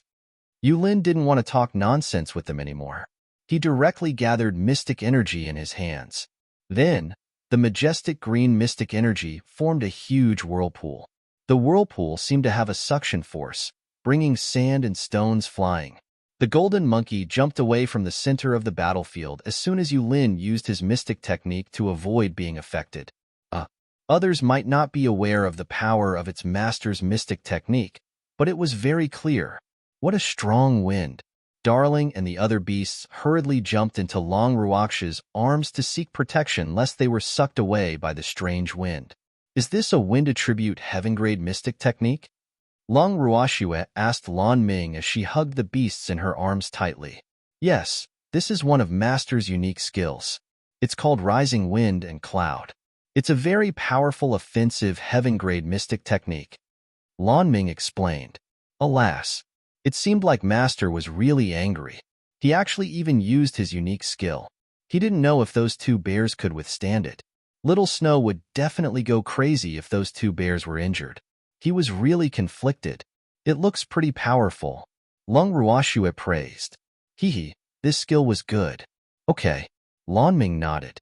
Alas, how could it not be powerful? This skill was very difficult. Not even mystic supremacies with the wind attribute could use it. Long Ruoxue and the others discussed softly by the side, while the two hairy beasts, which were in the whirlpool, also secretly communicated via voice transmission. Big brother, what should we do now? Little Harry asked worriedly. This skill was very powerful. It had yet to really unleash it, but it could already feel the intimidating pressure. It didn't know if the brothers could withstand it if they joined forces. Don't worry. He's a mystic supremacy. Isn't it normal to have powerful mystic techniques? What are you afraid of? We have to be confident in our defense. In Miss words, we'll deal with whatever comes. So don't be afraid. Even if we can't beat him, there's still Miss, isn't there? Big Harry comforted very calmly. Clearly, it had already treated Long Ruoxue as its life-saving straw. However, in fact, it thought was right.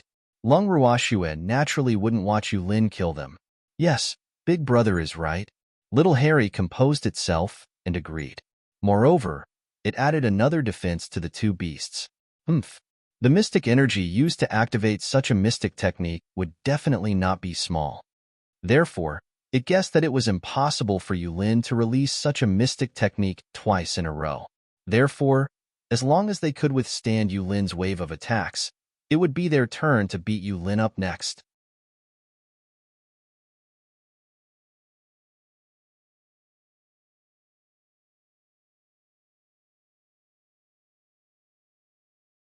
Chapter 579. The Main Beasts in Agony 3. While the two hairy beasts were communicating, Yulin's mystic technique had already been brewed.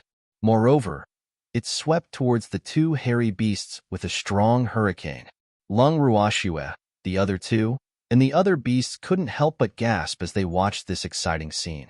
Their gazes followed the tornado to where the two hairy beasts were. Little Harry, we have to defend. Big Harry roared and connected several more layers of defense. Seeing this, Little Harry hurriedly added a few more layers of defense. Now, both it and Big Harry were like an iron wall in front of them. Whether they could defend or not was also a huge test for them. In an instant, the tornado had already collided with the huge earthen yellow curtain wall. The curtain wall didn't budge at all after the first collision. There was still no gap in the curtain wall after the second collision. After 3 collisions, a small gap that couldn't be seen by the inner eye appeared on the curtain wall. On the 4th time, the curtain wall shattered when the tornado collided with the earthen yellow curtain wall. At the same time, the mystic energy in the hurricane was exhausted, and the entire valley temporarily returned to calm. Yulin sat on the ground while panting. He glared at the two bears, which were also very tired, but refused to be outdone and glared back at Yulin. They actually tied with little Yulin because neither of them could do anything to the other with mystic techniques. Moreover, the stamina and mystic energy of both sides were very consumed, so they temporarily didn't have the strength to launch any more attacks. How did I offend you? Yulin sighed and asked in puzzlement. Alas, the defense of these two bears was really abnormal. The mystic technique he used just now was difficult for even a mystic supremacy to defend against, but they actually defended themselves. They were very powerful even though they were working together. You scolded me yesterday, Big Harry explained while panting heavily. Then it lay on its back on all fours. What does this have to do with you? Could it be that you know Elder Wong and are here to avenge him? Yulin said doubtfully. Who do you think Elder Wong is? Would we vent our anger for him? You can scold anyone if you want to. Why must you bring us along? Did we bears offend you? I'm very displeased. Little Harry roared like a gangster. Just because of this? Yulin felt that this battle was really unjust. He just unintentionally said bear form. How did he really attract two bears for himself? Boo-hoo. Yes, little Yulin, don't be anxious. We'll rest for a while and beat you up properly. Big Harry pouted.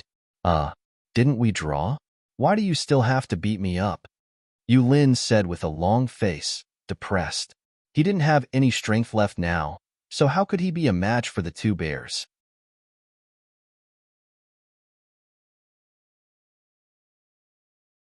Thinking of this, his gaze couldn't help turning to Long Ruoxue, hoping that she could help him plead. Unfortunately, Long Ruoxue turned her head to the other side, completely ignoring the anticipation in his eyes. Just as Yulin was complaining in his heart that Long Ruoxue was disloyal, a shrill scream reverberated through the entire valley. Immediately, everyone's gazes were attracted by the voice. Tao Tao. Yulin's eyes widened in disbelief as he looked at the golden monkey that was being chased around by the little beasts. His jaw almost dropped from shock. Why did Tao Tao look so miserable now? More than half of her originally beautiful golden fur had fallen, and her body was bloody. What was going on? Could it be that the little beasts did it? Yulin really couldn't believe this terrifying fact because he was very confident in Tao Tao's strength. None of the little beasts were transcendent divine beasts, but everything in front of him forced him to believe that Tao Tao was really bullied very badly. Master, save me. Boo-hoo. The golden monkey Tao Tao had nowhere to hide and couldn't help crying for help from its master. Boo-hoo. These little beasts were really too terrifying. It regretted provoking them. Moreover, it wanted to take back its words. Level really didn't mean everything. Your master can't even protect himself now, so how can he care about you? You better be good and let us have the taste of beating up a transcendent divine beast. Hee. Darling said with a naughty smile, its fluffy face full of anticipation. No, how can you hit a female beast? Boo-hoo, Tao Tao wailed. It had always thought that male and female were equal, but it had to show weakness now. Are you a female? Ling asked curiously. Yes. I'm a female, so you can't bully a female beast. Tao Tao said pitifully. Its greatest wish now was that these beasts knew what it meant to be protective of the fairer sex. Otherwise, it would be miserable. So what if you are a female? In our hearts, all other female beasts can be beaten up except for the female beasts of Master and Master. Darling said without any pity for the fairer sex. Why didn't you say you were a female when you were humiliating us just now? There's no way you can pretend to be pitiful now. You're too evil. Tao Tao said with tears streaming down its face. Boo-hoo. It accidentally got another scratch on its body, and it couldn't help but cry out again from the pain. Why were these beasts so fast? It couldn't understand. This shouldn't be the case. It wouldn't have the slightest power to retaliate like this, because it was only focused on dodging. Moreover, it could dodge to the left, and it would be hit from the back. Tao Tao.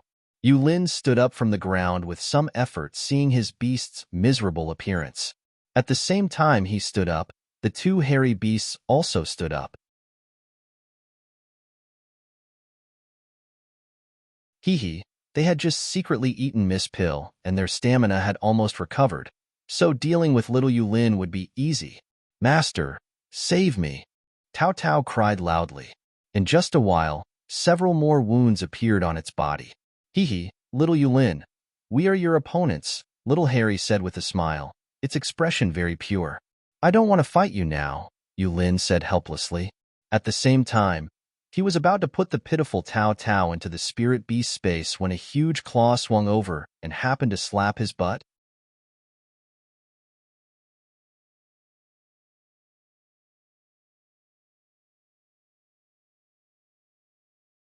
Chapter 580. The Main Beasts in Agony, 4. Aha! A scream as miserable as Tao Tao sounded from Yulin's mouth. The power of that voice was even greater than Tao Tao's. I missed. I'm sorry. Little Harry smiled foolishly with an awkward expression on its face. However, It was very smug in its heart. Humph. It finally hit Xiaoyu's butt. It was quite bouncy. Lass, your beasts are too perverted, Yulin shouted. That hit just now hurt so much that he jumped up and down. It really hurt. Boo-hoo. Little Yulin, we've said it before. Why is your memory so bad if you aren't Miss Beast? Big Harry complained while slapping Yulin. Ouch. Yulin used all his strength and finally dodged Big Harry's bare paw. However, he suffered another blow to his butt. I missed again. Little Harry smiled and said shyly. It felt really good. Little Harry praised in its heart. Ouch! Yulin screamed again because Big Harry slapped his butt again just as he was screaming in pain. This slap directly slapped him to the ground, and his butt was burning with pain. He didn't even have the strength to stand up, nor did he have the strength to complain about the two gangster bears. It's really not easy. I finally hit it. Big Harry looked at its huge bare paw and said sadly, Boo-hoo. It hit less than Little Harry. Long Ruoxue, who was not far away, looked speechlessly at the scarred golden monkey and then at Yulin, who was pretending to be dead on the ground. Her forehead couldn't help but be covered in black lines. To be honest, she now quite pitied this unlucky master and beast. They could have provoked anyone, but they just had to provoke her few united and especially vengeful beasts. Alas, Little Snowy, let them stop. Lan Ming pleaded beside Long Ruoxue. Alas, poor master and Tao Tao. He really had nothing to help them except pity. Okay, darling, Big Harry, stop. Long Ruoxue nodded slightly and said to Darling and the two hairy beasts. Okay, master. Darling answered very obediently. At the same time, it gave Dazzle and the other beasts a look, and they stopped chasing and intercepting the monkey. The two hairy beasts also stopped waving their bare paw at Yulin. Master, we're finally safe. Boo-hoo. Tao Tao hurriedly ran to Yulin's side and cried when she saw that the danger was resolved. Yes. Yulin nodded and hugged Tao Tao while the two beasts cried together. Long Ruoxue didn't know whether to laugh or cry when she saw Yulin and Tao Tao crying.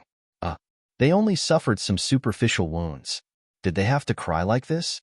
Her beasts knew their limits when they attacked, so she watched the commotion with relief. Master here.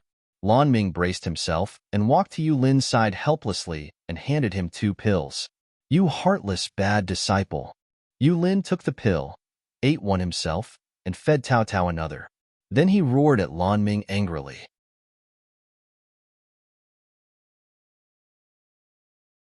You're full of energy when you scold people. It seems like you're fine. Long Ruoxue and the freak walked over and teased. Nothing? Who said I'm fine? My butt still hurts. Yulin glared at Long Ruoxue angrily. Boo-hoo. It was all her hooligan beast's fault. Is that so? Big Harry, Little Harry, you spanked him. He's still in pain. You have to be responsible for treating him. Long Ruoxue ordered 2 hairy beasts directly. Yes, Mississippi. We will definitely be responsible. Big Harry promised, his fluffy face revealing a rather wretched smile. Little Jadelin, don't be scared. We won't leave you alone. After speaking, Little Harry directly carried Yulin on its body like it was carrying a sack.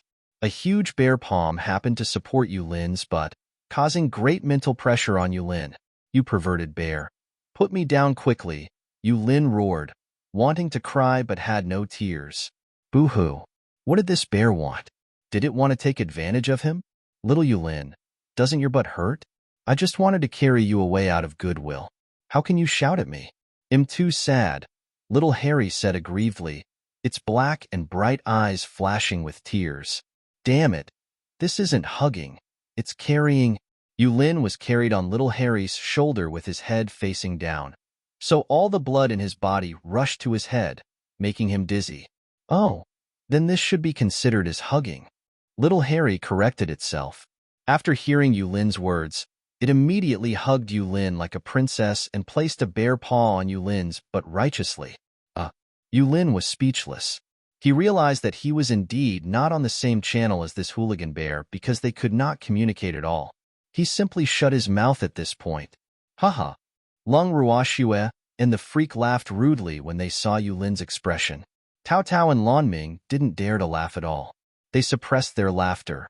Their faces flushed red and looked at Yulin with pity in their eyes. "Miss, should we go back?" Little Harry couldn't help asking with Yulin in its arms.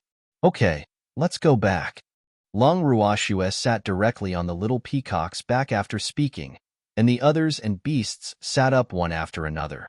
"Little Harry, I can't carry you in your original form."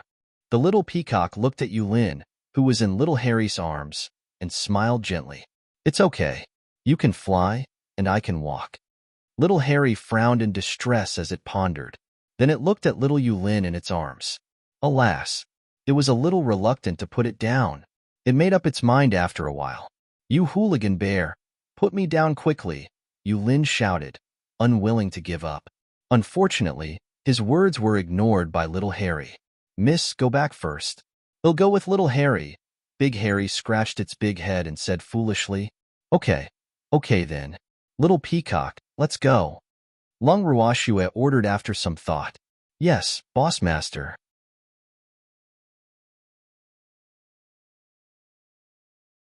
The little peacock ignored Yulin's pleading gaze and left directly after hearing Long Ruoxue's words. Yulin's cry for help sounded from behind them.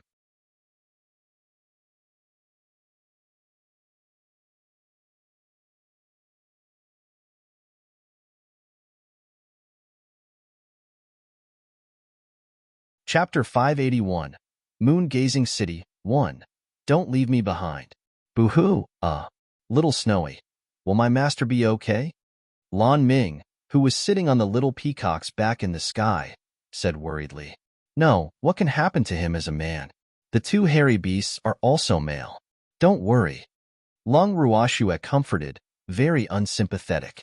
Lan Ming was worried when he heard Long Ruoxue's words. Who said that nothing would happen to Min? It would be more pitiful if something happened to Min.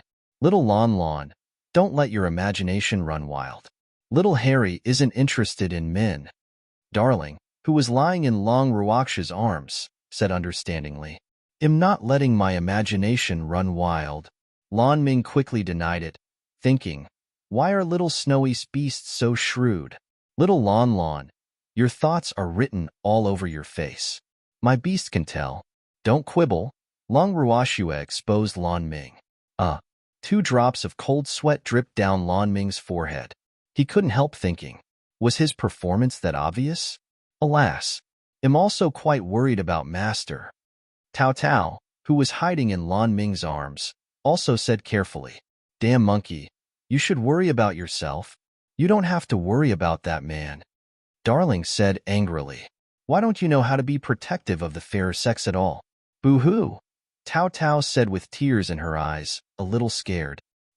I won't pity you even if I have to. Darling said disdainfully. It was a stingy and vengeful fox.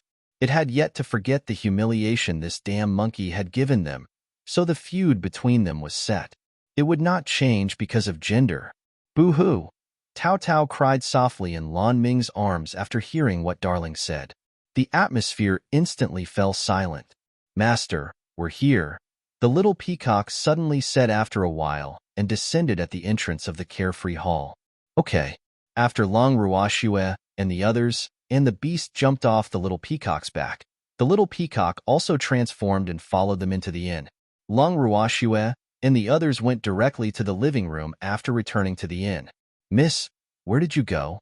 Zheng In, who was in the living room, asked hurriedly when he saw Long Ruoxue and the others.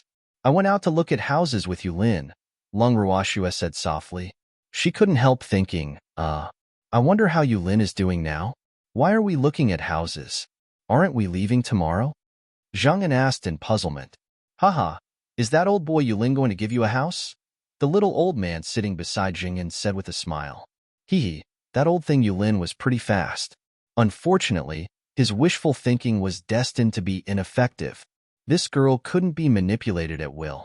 Yes, he also wants me to be an elder of the Mystic Association headquarters.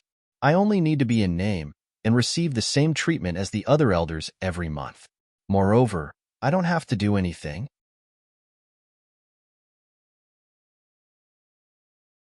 Long Ruoxue said indifferently, her expression unreadable. Miss, there's actually such a good thing. Zheng Yin said in disbelief. At the same time, he was puzzled. What did Yulin want? Yes. Long Ruoxue nodded slightly. Lass, did Yulin come to the Mystic Association? The little old man looked at the scared golden monkey in Lan Ming's arms and asked curiously, why was this monkey together with the kid from the Lan family? Wasn't this Yulin that old man's favorite? No. We're back. Little Harry's loud voice sounded in the living room just as the little old man finished speaking. The little old man looked at Yulin, who was carried in by little Harry, and was stunned. His face was full of question marks. What was going on? Moreover, this hugging posture was too. Little Harry. You're back pretty quickly. Darling jumped in front of little Harry. Okay. Little Harry nodded honestly. Then it specially found a spacious place to stand. But Yulin was still unwilling to put him down. Little Harry, aren't you tired hugging him?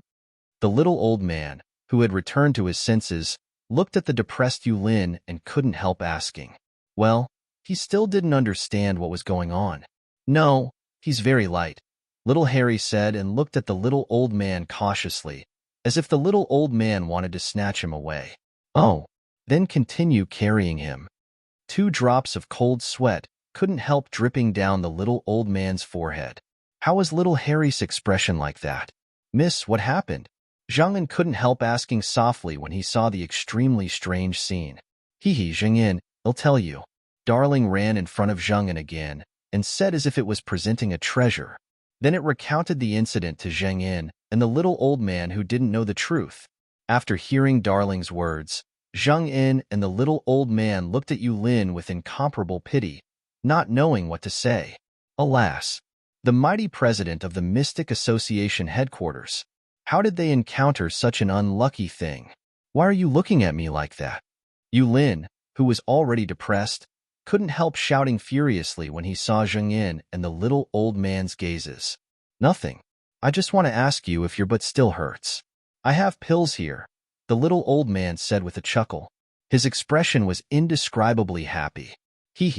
Seeing Yulin like this, the depression he suffered from Wugong lessened significantly. Thank you, it doesn't hurt anymore, Yulin said dejectedly. Boo-hoo. His butt actually didn't hurt anymore, but the bear's palm was on his butt, making him feel very stressed. Miss, he said it doesn't hurt anymore. We cured him, little Harry said excitedly, its smile hanging on its fluffy face. Okay, brew your relationship. I'll go back to my room to rest for a while. Long Ruoxue nodded with a smile and said to everyone present.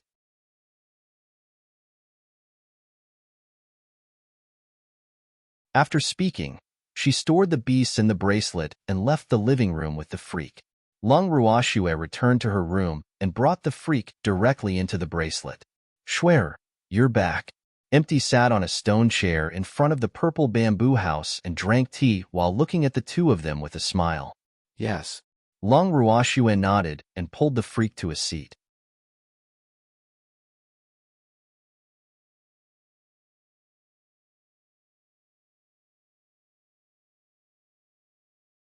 Chapter 582. Moon-Gazing City 2. Schwer, where are we going tomorrow? Empty asked curiously. He didn't know where to go even though he had decided to leave tomorrow. Let's go back to Myriad Mountain City first tomorrow and then go to the Boundless Heaven continent to train, Long Ruoxue said after some thought.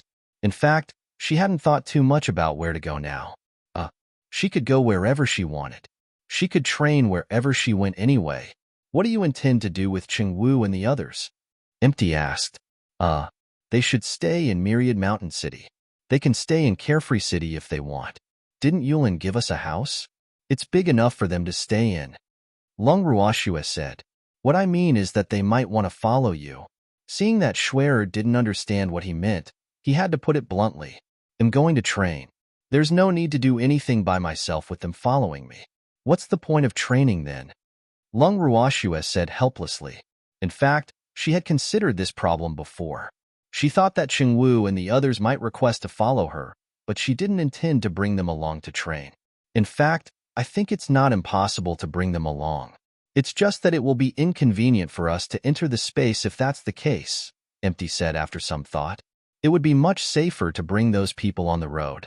However, it might also be as Schwer said, the effects of training would be much worse. Tell me more. Lung Ruoxue said helplessly. Okay, Schwer, rest early today. We have to travel tomorrow. Empty reminded her. Okay, well go and rest first, Lung Ruoxue said. Then she stood up and pulled the freak back to the purple bamboo hut. The next day, at the entrance of the carefree city, Little Snowy, where are you going? Lan Ming looked at Long Ruoxue and the others reluctantly. We returned to Myriad Mountain City first and then went for training, Long Ruoxue explained. Oh, Lan Ming answered gloomily and then fell silent. Little Lan, why are you acting like this? It's not like we won't see you again. Icy, who was lying in Long Ruoxue's arms, couldn't take it anymore. How am I? Lan Ming hurriedly denied, his handsome face slightly red. Little Lan, farewell? Lung Ruoxue said calmly. Alas, she really didn't know what to say when she saw Lan Ming's appearance. Yes, I'll look for you when I have time, Lan Ming said after some thought. Boo-hoo. In fact, he also needed to train. However, his master was throwing a tantrum now and forbade him from leaving. Alas, Lung Ruoxue nodded slightly and stopped talking lest she became sad. Hee little Yulin, don't miss us. After a long silence, little Harry's loud voice suddenly sounded, breaking the silence. I won't miss you, Yulin said through gritted teeth.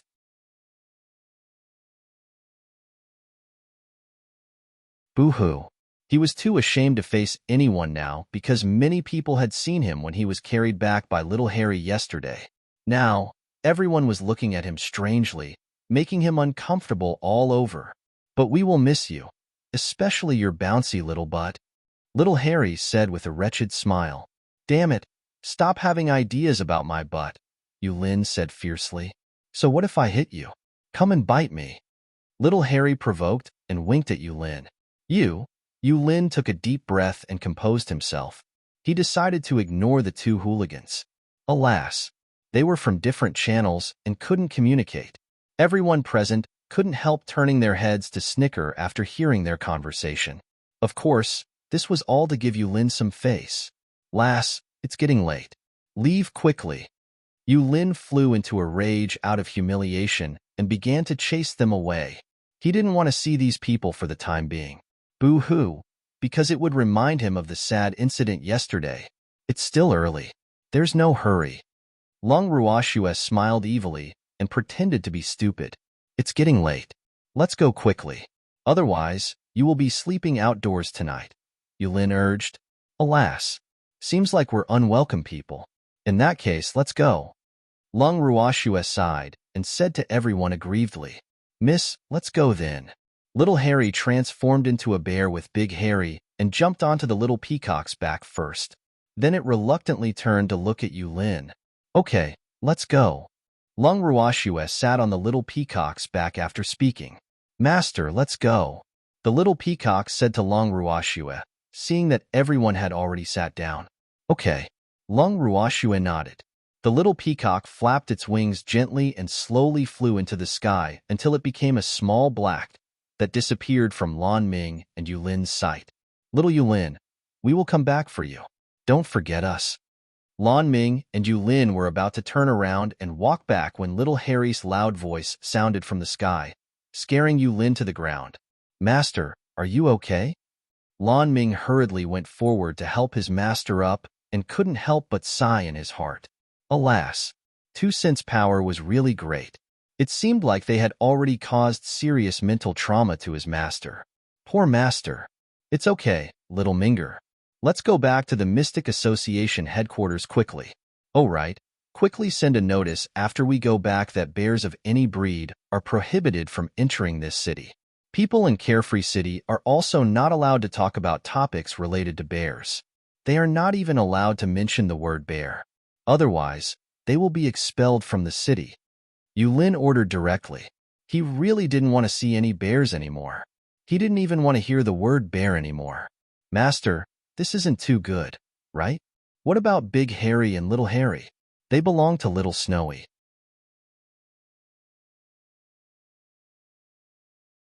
Little Snowy will definitely be angry if it finds out that you don't allow them to enter the city, Lan Ming said with a troubled face. Alas, Master's order was really too difficult. One had to know that many mystics used bears as contract beasts.